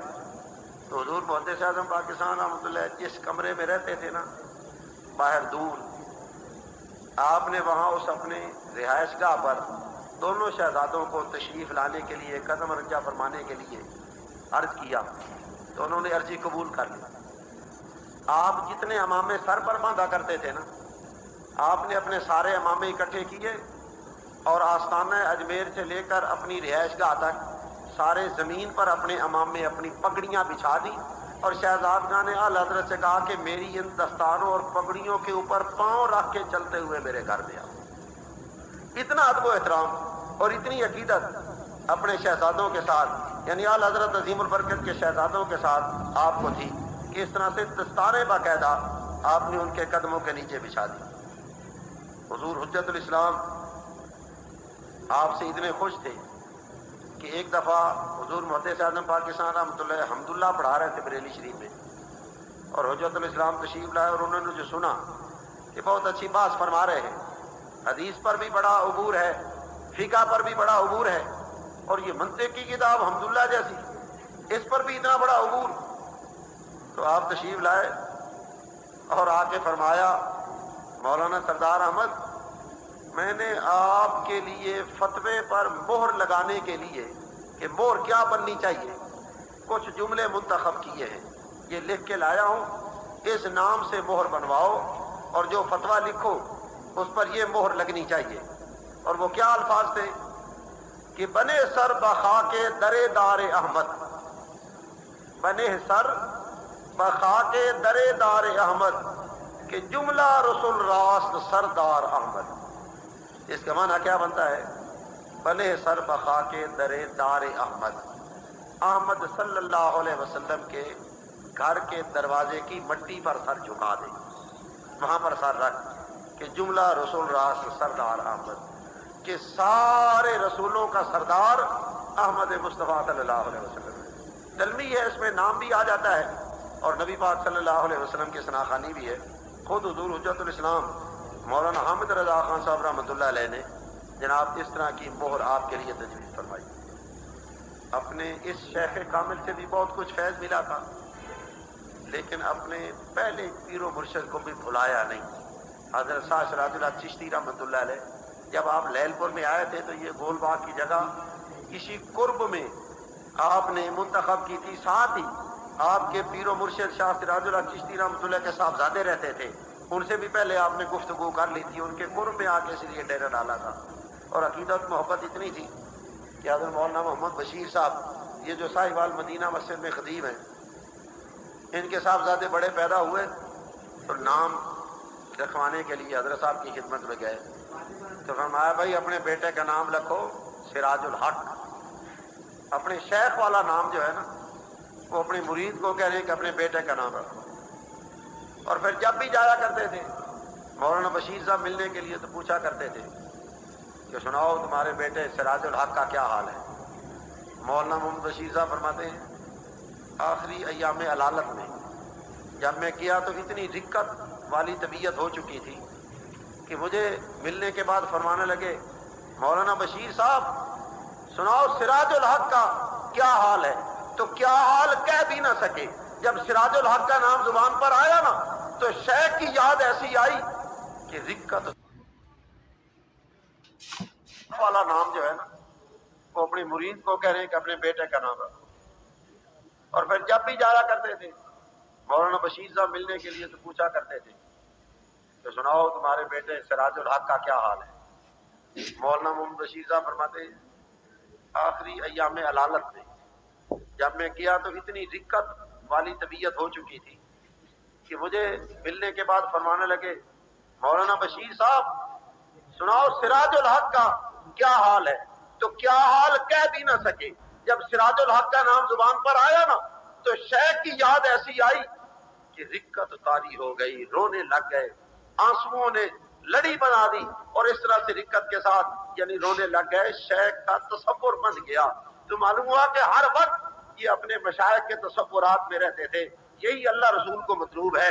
کوئی آدمی اگر چاہے کہ میرا عروج ہو اور اس طرح سے مجھے جناب بلندی ملے تو اسے چاہیے کہ وہ اپنے اسلاف, اپنے مشائخ, ان کے طریقے پر چلے, ان کی تعلیمات پر عمل کرے, ان کے مشن کو جاری رکھے اور ان کے تصورات میں رہے گا تو ان کی توجہ بھی اس طرف رہے گی.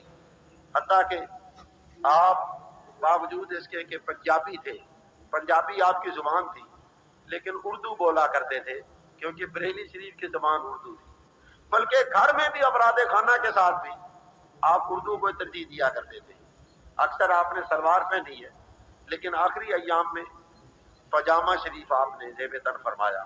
پاجامہ چونکہ بریلی میں رہنے والے لوگوں کا لباس تھا تو اس لیے کہ پیر و مرشد والا لباس جو ہے نا وہ ہونا چاہیے, تو آخری ایام میں آپ باقاعدہ پاجامہ جو ہے اسے آپ پہنا کرتے تھے. آپ خود فرماتے ہیں کہ ایک دفعہ دلائل القراء شریف پڑھنے کے بعد میں جو سویا تو خواب میں مجھے مزار اعلی حضرت کی حاضری ہو گئی, کیونکہ جب فوٹو وغیرہ کا مسئلہ آیا تو آپ نہیں جا سکتے تھے, اور کتنی دفعہ یہ آرزو بھی کرتے تھے کاش کہ یہ فوٹو والا مسئلہ نہ ہوتا تو میں پتہ نہیں کتنی دفعہ حاضری دیتا, مگر فوٹو کی رکاوٹ کی وجہ سے حاضری نہ دیتے, اور خواب میں تو ہو سکتا ہے روزانہ ہی حاضری ہو جاتی ہوگی. آپ نے فرمایا دلائل القراء شریف پڑھ کے سویا, مزار اعلی حضرت عظیم البرکت پر میری حاضری ہوئی اور میں نے دیکھا مفتی اعظم ہند بھی وہاں کھڑے ہیں, اور آپ مجھے دیکھ کر فرمانے لگے مولانا آپ یہاں بریلی شریف کیسے آ گئے؟ پاسپورٹ کی پابندی ہے, پرمٹ کی پابندی ہے, اور جناب فوٹو وغیرہ کی پابندی ہے, تو آپ یہاں کیسے آ گئے؟ حضور مفتی اعظم ہند بھی, اسی لیے آپ حج پر بھی نہیں تشریف لے جاتے تھے اور یہاں ہندوستان پاکستان میں بھی نہیں آئے کہ وہ فوٹو کی وجہ سے مطلب پابندی فرمایا کرتے تھے کہ فوٹو نہ کھنچوایا جائے بغیر ضرورت کے. تو فرمانے لگے خواب میں کہ مولانا سردار احمد آپ کیسے یہاں کیسے پہنچ گئے؟ تو فرمایا میں نے خواب میں عرض کیا حضور اعلی حضرت عظیم البرکت نے یہ جبہ عطا فرمایا تھا, بس اس جبے میں چھپ کر میں آ گیا ہوں, مجھے کسی نے دیکھا ہی نہیں ہے.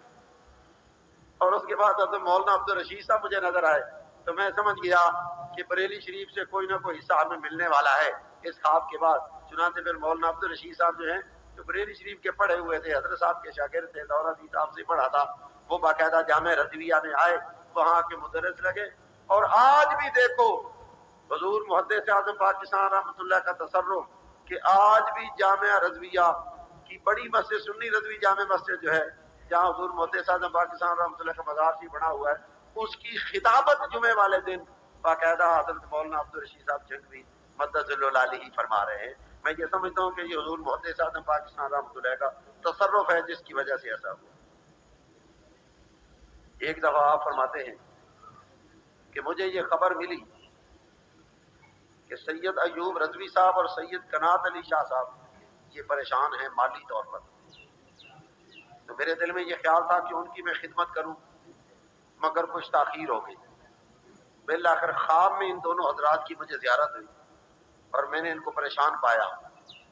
تو پھر آپ نے باقاعدہ پیسے جمع کیے, اور پیسے جمع کرنے کے بعد پہلے داتا صاحب حاضری دی, اور داتا صاحب حاضری دینے کے بعد پھر ان کی خدمت میں حاضر ہوئے اور وہاں حاضر ہو کر ان کو باقاعدہ نذرانہ پیش کیا. صوفی فرزند علی صاحب ایک بڑے صوفی قسم کے بزرگ ہیں, وہ کہتے ہیں کہ عرس کی تقریب میں سید ایوب علی رضوی صاحب تشریف لائے. ہم نے بھی زیارت کی الحمدللہ سید ایوب علی رضوی صاحب رحمۃ اللہ علیہ کی, جو اعلیٰ حضرت عظیم البرکت کے نعت خواں بھی تھے اور بڑے خادم بھی تھے. تو بڑے ضعیف کمزور تھے, غاشہ ان پر طاری ہوتا تھا.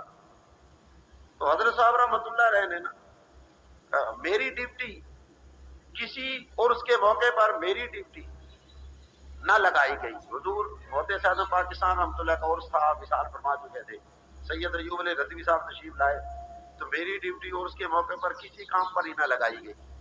تو میں بڑا پریشان ہوا کہ مجھے اس لائق ہی نہیں سمجھا گیا کہ میری بھی کوئی ڈیوٹی لگا دی جائے. حتیٰ کہ جب سید ایوب علی صاحب رضوی تشریف لائے نا تو میری ڈیوٹی سید ایوب علی صاحب رضوی کی خدمت کے لیے لگا دی گئی کہ آپ نے ان کی خدمت کرنی ہے. بڑا مجھے موقع ملا خدمت کا، وضو کرانے کا، حتیٰ کہ انہیں لقمہ توڑ توڑ کے منہ میں ڈالنے کا بھی، پانی پلانے کا بھی، کیونکہ ہاتھ تو ان کے کانپتے تھے، رشا تھا. بڑی خدمت کا موقع ملا. رات جو ہوئی تو میں نے سید ایوب علی رضوی صاحب سے عرض کیا کہ حضور اگر اجازت ہو تو شیر پیشہ اہل سنت حضرت مولانا عنایت اللہ صاحب سانکلہ والوں کی تقریر ہے، میں جا کے تقریر سننا. تو انہوں نے تو سادات فراخ دل ہوتے ہیں، مجھے اجازت دے دی کہ ہاں جاؤ چلے جاؤ. لیکن صوفی فرزند علی صاحب کہتے ہیں میں جب مزار شیخ الحدیث سے گزرنے لگا نا تو اچانک میرے کانوں میں آواز آئی، اور وہ آواز محدث اعظم پاکستان رحمۃ اللہ کی تھی کہ کہاں جاتے ہو، واپس جاؤ اور جا کے سید ایوب علی رضوی صاحب کی خدمت کرو. چنانچہ میں نے آواز کو پہچانا، لب و لہجہ کو پہچانا، اور میں وہیں سے واپس لوٹ آیا. میں سمجھ گیا کہ الحمدللہ میرے شیخ حضور محدث اعظم پاکستان رحمۃ اللہ قبر میں زندہ ہیں اور غلاموں کو دیکھ بھی رہے ہیں، میری کیفیت کو دیکھ رہے ہیں، اور مجھے فرمایا باقاعدہ کہ واپس جاؤ. چنانچہ میں جب واپس گیا تو سید ایوب علی رضوی صاحب فرمانے لگے کہ یہ کیا ہوا، ابھی تو اجازت لے کے تم گئے ہو اور ابھی واپس آ گئے ہو، کس نے تمہیں واپس کیا ہے؟ تو میں نے عرض کیا حضور اس طرح سے میں نے حضور محدث اعظم پاکستان رحمۃ اللہ کی آواز سنی. تو انہوں نے مسکراتے ہوئے فرمایا کہ فرزند علی، مولانا سردار احمد اور یہ فقیر ایوب علی، ہم دو قالب ایک جان ہیں، جسم دو ہیں جان ایک ہی ہے. اور دیکھو کتنا خیال تھا کہ اعلی حضرت کے نعت خواں کی خدمت کے لیے آدمی ہر وقت مقرر ہونا چاہیے. سن 1943 میں احمد آباد جو ہندوستان میں ہے، وہاں پر مولوی سلطان حسن دیوبندیوں کا مولوی تھا، اور اس نے بڑے چیلنج کی علماء اہل سنت کو میرے مقابلے میں کوئی مناظرے کے لیے آئے، یہ اور وہ اس طرح کے جو اس نے چیلنج کیے نا، بڑے ڈینگے مارتا تھا کہ میرے مقابلے میں کوئی آتا ہی نہیں. حضور محدث اعظم پاکستان رحمۃ اللہ وہاں تشریف لے گئے احمد آباد میں، اور آپ نے جا کے اس کے چیلنج کو قبول فرمایا میں تیرے ساتھ مناظرہ کروں گا، میں تیرا چیلنج قبول کرتا ہوں. اب جب حضور محدث اعظم پاکستان رحمۃ اللہ کے تشریف آوری کا باقی بھابھیوں دیوبندیوں کو پتہ چلا نا، تو انہوں نے کہا بھی یہاں تو بڑی ذلت ہوگی، یہ سلطان حسن تو ہار جائے گا.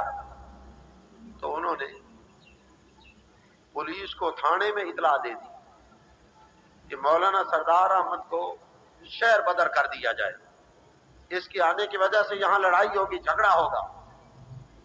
اور خود انہوں نے مولوی سلطان حسن کے لیے بڑے بڑے پوسٹر شائع کیے ہوئے تھے.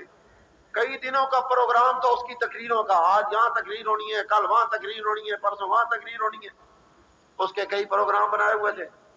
انہوں نے سوچا کہ اگر یہ آگے ہیں مولانا سردار احمد صاحب رحمۃ اللہ، اب یہ بھی جناب تقریریں کریں گے. جب یہ تقریریں کریں گے اور چیلنج انہوں نے قبول کر لیے، ہم اگر نہیں مناظرہ کریں گے تو پھر بھی لوگ ہمیں لان تان کریں گے، تو ایک ہی صورت ہے کہ انہیں شہر بدر کروا دیا جائے. چنانچہ انہوں نے شہر بدر ہونے کے لیے درخواست دے دی تھانے میں. آپ تقریر فرما رہے تھے اور تقریر کے دوران ہی شیخ الحدیث رحمۃ اللہ علیہ کو بتلایا گیا کہ حضور اس طرح سے آپ کے خلاف درخواست دے دی گئی ہے تھانے میں کہ ان کے آنے سے نقش امن کا خطرہ ہے اور انہیں شہر بدر کر دیا جائے. جب آپ کے پاس یہ اطلاع پہنچی نا تو جوش میں آ گئے. احمد آباد میں حضرت شاہ عالم رحمۃ اللہ علیہ کا مزار ہے، بڑے صاحب کرامت بزرگ ہیں. آپ نے جلسے کے دوران ہی کہا اچھا ہمارے خلاف شہر بدر ہونے کی انہوں نے درخواست تھانے میں دی ہے، ہم جناب مولوی سلطان حسن کے شہر بدر ہونے کی درخواست غوث پاک کی بارگاہ میں دے دیتے ہیں، ہم حضرت شاہ عالم رحمۃ اللہ کے دربار میں دے دیتے ہیں. ہم نے بھی پھر ان کے خلاف شہر بدر ہونے کی درخواست دے دی ہے، اور کل فیصلہ ہو جائے گا، تم لوگ دیکھ لو گے کہ تھانہ زیادہ طاقت رکھتا ہے یا یہ اللہ والے زیادہ طاقت رکھتے ہیں.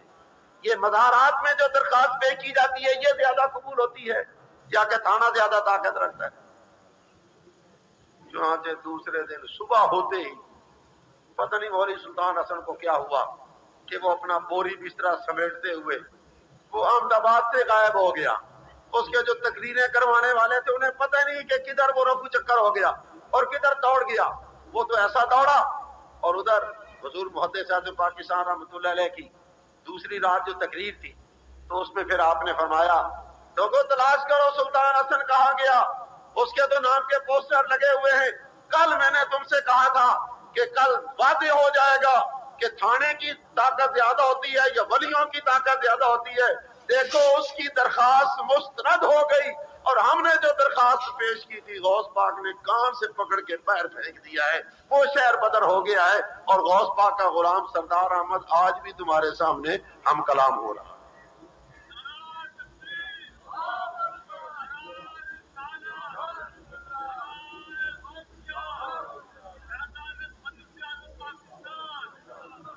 چنانچہ جس طرح اب جوش میں آپ نے نعرہ لگایا ہے اس وقت بھی پھر فضا جو ہے اس کی خطابت جمعے والے دن باقاعدہ حضرت مولانا عبدالرشید صاحب جنگوی مدثر اللہ علیہ فرما رہے ہیں. میں یہ سمجھتا ہوں کہ یہ حضور محدث اعظم پاکستان رحمۃ اللہ کا تصرف ہے جس کی وجہ سے ایسا ہوا. ایک دفعہ آپ فرماتے ہیں کہ مجھے یہ خبر ملی کہ سید ایوب رضوی صاحب اور سید قنات علی شاہ صاحب یہ پریشان ہیں مالی طور پر. تو میرے دل میں یہ خیال تھا کہ ان کی میں خدمت کروں مگر کچھ تاخیر ہو گئی. بالآخر خواب میں ان دونوں حضرات کی مجھے زیارت ہوئی اور میں نے ان کو پریشان پایا. تو پھر آپ نے باقاعدہ پیسے جمع کیے اور پیسے جمع کرنے کے بعد پہلے داتا صاحب حاضری دی اور داتا صاحب حاضری دینے کے بعد پھر ان کی خدمت میں حاضر ہوئے اور وہاں حاضر ہو کر ان کو باقاعدہ نذرانہ پیش کیا.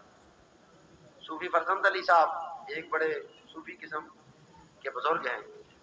وہ کہتے ہیں کہ عرس کی تقریب میں سید ایوب علی رضوی صاحب تشریف لائے. ہم نے بھی زیارت کی الحمدللہ سید ایوب علی رضوی صاحب کی رحمۃ اللہ علیہ کی جو اعلیٰ حضرت عظیم البرکت کے نعت خواں بھی تھے اور بڑے خادم بھی تھے. تو بڑے ضعیف کمزور تھے, غاشہ ان پر طاری ہوتا تھا. تو حضرت صاحب رحمۃ اللہ علیہ نے نا میری ڈیوٹی کسی عرس کے موقع پر میری ڈیوٹی نہ لگائی گئی. حضور محدث اعظم پاکستان رحمۃ اللہ کا عرس صاحب وصال فرما چکے تھے, سید ایوب علی رضوی صاحب تشریف لائے تو میری ڈیوٹی اور اس کے موقع پر کسی کام پر ہی نہ لگائی گئی. تو میں بڑا پریشان ہوا کہ مجھے اس لائق ہی نہیں سمجھا گیا کہ میری بھی کوئی ڈیوٹی لگا دی جائے. حتیٰ کہ جب سید ایوب علی صاحب رضوی تشریف لائے نا تو میری ڈیوٹی سید ایوب علی صاحب رضوی کی خدمت کے لیے لگا دی گئی کہ آپ نے ان کی خدمت کرنی ہے. بڑا مجھے موقع ملا خدمت کا, وضو کرانے کا, حتیٰ کہ انہیں لقمہ توڑ توڑ کے منہ میں ڈالنے کا بھی, پانی پلانے کا بھی, کیونکہ ہاتھ تو ان کے کانپتے تھے, راشا تھا. بڑی خدمت کا موقع ملا. رات جو ہوئی تو میں نے سید ایوب علی رضوی صاحب سے عرض کیا کہ حضور اگر اجازت ہو تو شیر پیشہ اہل سنت حضرت مولانا عنایت اللہ صاحب سانکلا والوں کی تقریر ہے, میں جا کے تقریر سننا ہوں. تو انہوں نے تو سادات فراخ دل ہوتے ہیں, مجھے اجازت دے دی کہ ہاں جاؤ چلے جاؤ. لیکن صوفی فرزند علی صاحب کہتے ہیں میں جب مزار شیخ الحدیث سے گزرنے لگا نا تو اچانک میرے کانوں میں آواز آئی اور وہ آواز محدث اعظم پاکستان رحمۃ اللہ کی تھی کہ کہاں جاتے ہو, واپس جاؤ اور جا کے سید ایوب علی رضوی صاحب کی خدمت کرو. چنانچہ میں نے آواز کو پہچانا, لب و لہجہ کو پہچانا اور میں وہیں سے واپس لوٹ آیا. میں سمجھ گیا کہ الحمدللہ میرے شیخ حضور محدث اعظم پاکستان رحمۃ اللہ قبر میں زندہ ہیں اور غلاموں کو دیکھ بھی رہے ہیں, میری کیفیت کو دیکھ رہے ہیں اور مجھے فرمایا باقاعدہ کہ واپس جاؤ. چنانچہ میں جب واپس گیا تو سید ایوب علی رضوی صاحب فرمانے لگے کہ یہ کیا ہوا, ابھی تو اجازت رہے کہ تم گئے اور ابھی واپس آ گئے ہو, کس نے تمہیں واپس کیا ہے؟ تو میں نے عرض کیا حضور اس طرح سے میں نے حضور محدث اعظم پاکستان رحمۃ اللہ کی آواز سنی ہے. تو انہوں نے مسکراتے ہوئے فرمایا کہ فرزند علی, مولانا سردار احمد اور یہ فقیر ایوب علی ہم دو کالب ایک جان ہیں, جسم دو ہیں جان ایک ہی ہے. اور دیکھو کتنا خیال تھا کہ اعلیٰ حضرت کے نعت خواں کی خدمت کے لیے آدمی ہر وقت مقرر ہونا چاہیے. سن 1943 میں احمد آباد جو ہندوستان میں ہے وہاں پر مولوی سلطان حسن دیوبندیوں کا مولوی تھا اور اس نے بڑے چیلنج کی علماء اہل سنت کو میرے مقابلے میں کوئی مناظرے کے لیے آئے, یہ اور وہ اس طرح کے جو اس نے چیلنج کیے نا بڑے رینگے مارتا تھا کہ میرے مقابلے میں کوئی آتا ہی نہیں. حضور محدث اعظم پاکستان رحمۃ اللہ وہاں تشریف لے گئے احمد آباد میں اور آپ نے جا کے اس کے چیلنج کو قبول کرنا. فرمایا میں تیرے ساتھ مناظرہ کروں گا, میں تیرا چیلنج قبول کرتا ہوں. اب جب حضور محدث اعظم پاکستان رحمۃ اللہ کے تشریف آوری کا باقی بھابھیوں دیوبندیوں کو پتہ چلا نا, تو انہوں نے کہا بھی یہاں تو بڑی ذلت ہوگی, یہ سلطان حسن تو ہار جائے گا. تو انہوں نے پولیس کو تھانے میں اطلاع دے دی کہ مولانا سردار احمد کو شہر بدر کر دیا جائے, اس کے آنے کی وجہ سے یہاں لڑائی ہوگی, جھگڑا ہوگا. اور خود انہوں نے مولوی سلطان حسن کے لیے بڑے بڑے پوسٹر شائع کیے ہوئے تھے. کئی دنوں کا پروگرام تو اس کی تقریروں کا, آج یہاں تقریر ہونی ہے, کل وہاں تقریر ہونی ہے, پرسوں وہاں تقریر ہونی ہے. اس کے کئی پروگرام بنائے ہوئے تھے. انہوں نے سوچا کہ اگر یہ آگے ہیں مولانا سردار احمد صاحب رحمۃ اللہ, اب یہ بھی جناب تقریریں کریں گے. جب یہ تقریریں کریں گے اور چیلنج انہوں نے قبول کر لیے, ہم اگر نہیں مناظرہ کریں گے تو پھر بھی لوگ ہمیں لان تان کریں گے, تو ایک ہی صورت ہے کہ انہیں شہر بدر کروا دیا جائے. چنانچہ انہوں نے شہر بدر ہونے کے لیے درخواست دے دی تھانے میں. آپ تقریر فرما رہے تھے اور تقریر کے دوران ہی شیخ الحدیث رحمۃ اللہ علیہ کو بتلایا گیا کہ حضور اس طرح سے آپ کے خلاف درخواست دے دی گئی ہے تھانے میں کہ ان کے آنے سے نقش امن کا خطرہ ہے اور انہیں شہر بدر کر دیا جائے. جب آپ کے پاس یہ اطلاع پہنچی نا تو جوش میں آ گئے. احمد آباد میں حضرت شاہ عالم رحمۃ اللہ علیہ کا مزار ہے, بڑے صاحب کرامت بزرگ ہیں. آپ نے جلسے کے دوران ہی کہا اچھا ہمارے خلاف شہر بدر ہونے کی انہوں نے درخواست تھانے میں دی ہے, ہم جناب مولوی سلطان حسن کے شہر بدر ہونے کی درخواست غوث پاک کی بارگاہ میں دے دیتے ہیں, ہم حضرت شاہ عالم رحمۃ اللہ کے دربار میں دے دیتے ہیں. ہم نے بھی پھر ان کے خلاف شہر بدر ہونے کی درخواست دے دی ہے اور کل فیصلہ ہو جائے گا, تم لوگ دیکھ لو گے کہ تھانہ زیادہ طاقت رکھتا ہے یا یہ اللہ والے زیادہ طاقت رکھتے ہیں. یہ مزارات میں جو درخواست پے کی جاتی ہے یہ زیادہ قبول ہوتی ہے یا کہ تھانہ زیادہ طاقت رکھتا ہے.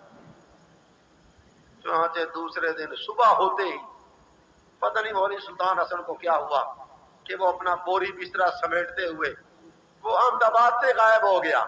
اس کے جو تقریریں کروانے والے تھے انہیں پتہ نہیں کہ کدھر وہ رفو چکر ہو گیا اور کدھر دوڑ گیا. وہ تو ایسا دوڑا اور ادھر حضور محدث اعظم پاکستان رحمۃ اللہ علیہ کی دوسری رات جو تقریر تھی تو اس میں پھر آپ نے فرمایا لوگوں تلاش کرو سلطان حسن کہاں گیا, اس کے تو نام کے پوسٹر لگے ہوئے ہیں. کل میں نے تم سے کہا تھا کہ کل واضح ہو جائے گا کہ تھانے کی طاقت زیادہ ہوتی ہے یا ولیوں کی طاقت.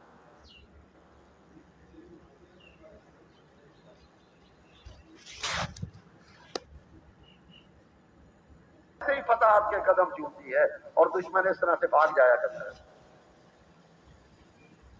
ایک اور صاحب فرماتے ہیں کہ ایک دفعہ لاہور میں لنڈا بازار سے آپ ٹانگے پر سوار گزر رہے تھے کہ ایک مجذوب مست جو داتا صاحب کے دربار پر رہتا تھا, ہم نے اس کو دیکھا کہ اس نے آ کے ٹانگا روک لیا اور آپ سے کچھ باتیں کرنے لگا. تو حضرت صاحب نے اسے دیکھ کے نہ فرمایا اچھا کر دیں گے کروا دیں گے. ایک دوسری روایت میں آتا ہے کہ سندھ کا کوئی آدمی موجود تھا اور اس نے آپ کو روک لیا, تو آپ نے اسے بھی یہی کہا اچھا کر دیں گے اور کروا دیں گے. آپ کے جو ساتھی تھے انہوں نے کہا ہمیں خیال تھا کہ حاضری ہوئی ہے داتا صاحب, گرمی بڑی سخت ہے, حضرت صاحب سے ابھی عرض کریں گے حضور لسی پیتے ہیں, ہمیں لسی کے لیے بڑی پیاس تھی. مگر وہ مجذوب جو تھا نا وہ آپ کو روک کے کھڑا ہو گیا. بالآخر آپ نے جب اسے کہا اچھا کر دیں گے کروا دیں گے تو وہ پھر ایک طرف دور ہو گیا. تو ہم اس کی طرف گئے اور اس سے جا کے پوچھا کہ کیا بات تھی جو آپ حضور محدث صاحب نے پاکستان رحمۃ اللہ سے کر رہے تھے. تو انہوں نے کہا بھی تم نے لسی پینی ہے, ہمیں کہنے لگے. تو ہم نے کہا نہیں لسی کی بات نہیں, تم یہ بتلاؤ کہ حضرت صاحب سے کیا باتیں کر رہے تھے. تو وہ مجذوب کہنے لگے جھوٹ کیوں بولتے ہو, ابھی تو تم پروگرام بنا رہے تھے اور میں باتیں کر رہا تھا, تم کہہ رہے تھے لو جی ہم نے لسی پینی تھی اور انہوں نے دیر کر دی ہے, تو آؤ تمہیں لسی پلاتے ہیں, تمہارا کام تو لسی پینے سے ہے نا, اور تم ہماری رات کی باتوں میں کیوں جاتے ہو. ان کا حضور معاف کرو مگر بتلاؤ تو صحیح بات کیا ہے. فرمایا میں ابدال ہوں, میری یہاں ڈیوٹی داتا صاحب کے حضور لگی ہوئی تھی اور داتا صاحب نے میرا تبادلہ سند کر دیا ہے. میں نے کہا کسی طرح سے میرا تبادلہ رک جائے اور میں داتا صاحب کے قدموں میں ہی رہوں. تو اس وقت نائب داتا اور داتا صاحب کے مقرر جو ہے نا وہ حضرت مولانا سردار احمد صاحب رحمۃ اللہ ہیں. جو سفارش داتا صاحب کی خدمت میں کر دیتے ہیں نا داتا صاحب اسے ہرگز رد نہیں کرتے. اس لیے حضرت صاحب نے فرمایا تھا کر دیں گے کروا دیں گے. کیا مطلب؟ تیرا تبادلہ کروا دیں گے, تیرے متعلق عرض داتا صاحب کی خدمت میں کر دیں گے. اب مجھے یقین ہو گیا ہے کہ انشاءاللہ میں یہیں رہوں گا اور سندھ میں میرا تبادلہ نہیں ہوگا. اس طرح سے حضور محدث اعظم پاکستان رحمۃ اللہ کا مقام حضور داتا صاحب کی نگاہوں میں تھا. داتا صاحب حاضری دیتے ہوئے اس موقع پر جب کہ حضرت مولانا ابو داؤد محمد صادق صاحب مدد اللہ علیہ اور حضرت مولانا عنایت اللہ صاحب رحمۃ اللہ علیہ ان کے خلاف مقدمے قائم ہو گئے اور یہ جیل کے اندر تھے اور ناممکن تھی ان کی رہائی. تو اس وقت حضرت صاحب داتا صاحب کے مزار پر حاضر ہوئے اور مزار پر کھڑے ہو کر یہ پڑھنے لگے, تمنا ہو پوری جو فرمائے حضرت, تمنا ہو پوری جو فرمائے حضرت کہ صادق عنایت کو چھٹی ملی ہے. بس یہ آپ وہاں کھڑے ہو کر پڑھتے رہے حتیٰ کہ تھوڑی دیر کے بعد خبر ہو گئی کہ الحمدللہ دونوں حضرات کو رہا کر دیا گیا. یعنی داتا صاحب کی بارگاہ میں اتنی مقبولیت تھی حضور محدث اعظم پاکستان رحمۃ اللہ کی. اس لیے اکثر داتا صاحب کی طرف آپ حاضری کے لیے جاتے رہتے تھے اور حاضری کے لیے وہاں پر پیش ہوتے رہتے تھے. انصر صابری صاحب ایک بڑے یعنی ادیب قسم کے نامہ نگار ہو گزرے ہیں. انہوں نے ایک مضمون لکھا خوشبو کا سفر اور اس میں انہوں نے وہ خبر لکھی جب آپ حج کے لیے گئے اور جہاں خبریں مشہور ہو گئی کہ مولانا سردار احمد صاحب رحمۃ اللہ کو مکہ میں گرفتار کر لیا گیا ہے کہ انہوں نے جو ہے نا امام مکہ کے امام کعبہ کے پیچھے نماز نہیں پڑھی ہے, گرفتار کر لیا گیا. حالانکہ جو آپ کے ساتھ گئے تھے میں نے خود حضرت قبلہ ماسٹر محمد صدیق صاحب رحمۃ اللہ علیہ جو کیرول مکہ کے مدرسے کے موسم سے ان کی زبانی سنا, وہ بھی ساتھ تھے کہ جناب حضور محدث اعظم پاکستان رحمۃ اللہ علیہ نے باقی ان کے پیچھے کوئی نمازیں نہیں پڑھی اور جس وقت قاضی کے ہاں آپ گئے نا تو آپ نے ایسے دلائل دیے کہ قاضی مبہوت رہ گیا اور وہ آپ پر کوئی گرفت نہ کر سکا. آپ پھر اسی طرح سے باقاعدہ نمازیں با جماعت علیحدہ اپنی جماعت کرا کے پڑھتے رہے. مگر یہاں مخالفوں نے خبر مشہور کر دی کہ حضرت صاحب رحمۃ اللہ تو پکڑے گئے ہیں. تو انصر صابری صاحب لکھتے ہیں کہ میں بڑا پریشان ہوا یہ خبر سن کر, تو مجھے خواب میں نبی کریم صلی اللہ علیہ وسلم کی زیارت نہ کی اور خواب میں میں نے ایسے دیکھا کہ رسول پاک صلی اللہ علیہ وسلم پرواز فرما رہے ہیں. آپ کے ایک بازو میں داتا صاحب ہیں اور بائیں بازو میں حضور محدث اعظم پاکستان رحمۃ اللہ علیہ اور نبی پاک صلی اللہ علیہ وسلم ان کو بھی باقاعدہ پرواز کراتے ہوئے ساتھ لے جا رہے ہیں. تو میں سمجھ گیا کہ یہ خبر بالکل جھوٹی ہے. سرکار کی آغوش میں رہ کر تو ہمارے محدث اعظم پاکستان رحمۃ اللہ کو پرواز اور عروج نصیب ہو رہا ہے اور یہ خبریں کیسی ہیں کہ گرفتار کر لیا گیا ہو. جو عشق مصطفیٰ کے گرفتار ہیں انہیں کون گرفتار کر سکتا ہے. تو انہوں نے کہا کہ میں نے یہ خواب دیکھا اور باقی جیسے داتا صاحب فرماتے ہیں کہ میں نے نبی پاک صلی اللہ علیہ وسلم کو حضرت بلال حبشی کے مزار پر اونگتے ہوئے خواب میں دیکھا کہ رسول پاک صلی اللہ علیہ وسلم کی آغوش میں ایک بوڑھا آدمی ہے اور اس کو آغوش میں لیے ہوئے سرکار سہارا دے کر آ رہے ہیں. میں نے آگے بڑھ کے 10 موسیقی پوچھا یا رسول اللہ صلی اللہ علیہ وسلم یہ کون شخص ہیں جن کو آپ نے اپنی آغوش میں لیا ہوا ہے. تو نبی کریم صلی اللہ علیہ وسلم فرمایا یہ تیرا اور مسلمانوں کا امام اعظم ابو حنیفہ رحمۃ اللہ علیہ. جتنا امام اعظم حنیفہ رحمۃ اللہ کو سرکار کی آغوش میں داتا صاحب نے دیکھا تھا. انصر صابری کہتے ہیں میں نے نبی پاک صلی اللہ علیہ وسلم کے دونوں بازوؤں میں دائیں میں داتا صاحب کو اور بائیں میں حضور محدث اعظم پاکستان رحمۃ اللہ کو پرواز کرتے ہوئے دیکھا.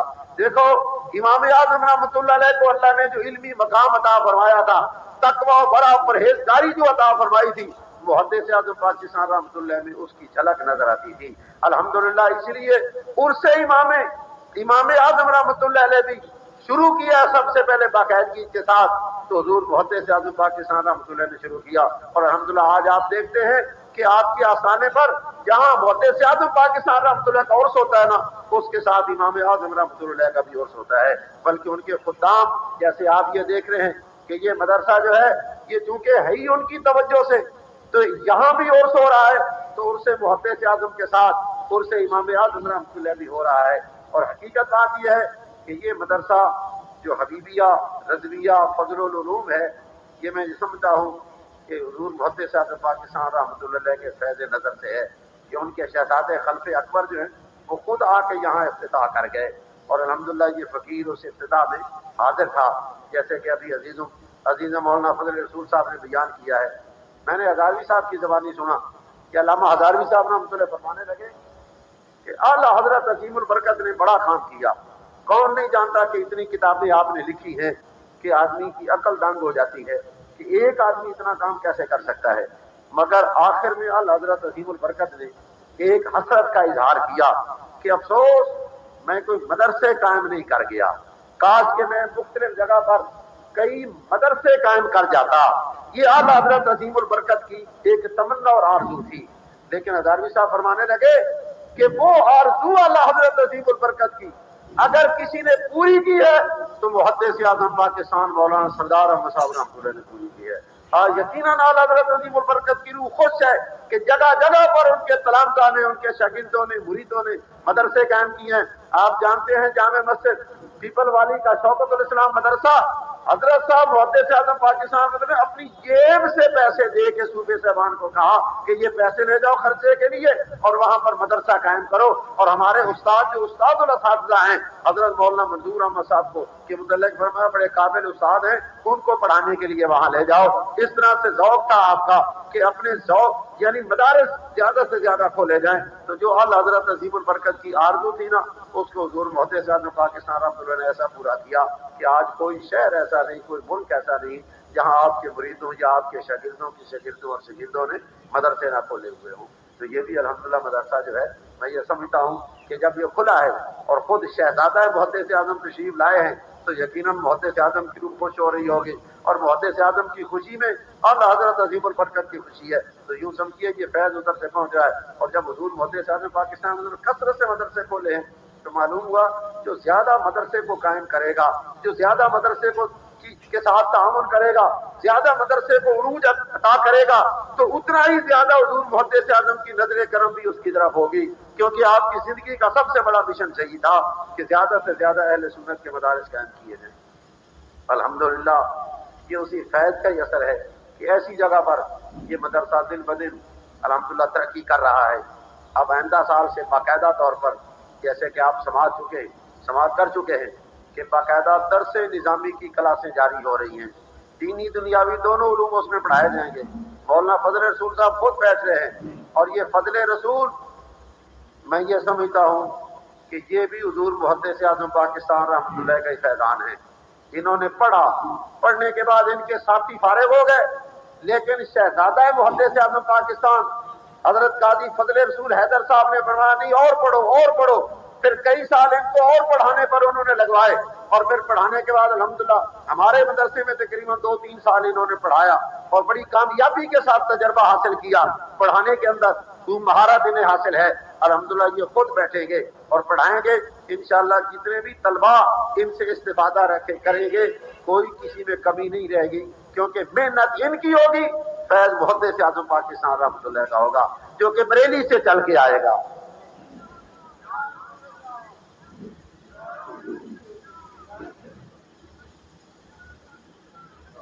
خاص طور پر ان کے والد گرامی کا تقوی و پرہیزگاری اور ان کی دعائیں جس وقت ساتھ ہوگی تو یقیناً یہ دن بدن عروج ہی ہوگا اسے، اور یہ پروان چڑھتے چلے جائیں گے۔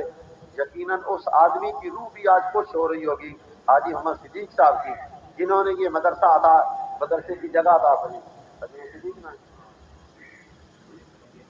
یاسر بہت ہو گئے، بہت ماشاء اللہ، قبر شریف ان کی یہاں بنی ہوئی ہے، یہ تو وہاں صدقہ جاریہ ہے، یہ ہمیشہ ثواب انہیں پہنچتا رہے گا، اور آج بھی یقیناً میں سمجھتا ہوں کہ ان کی روح بڑی خوش ہو رہی ہوگی جس وقت یہ منظر ان کی روح دیکھ رہی ہوگی۔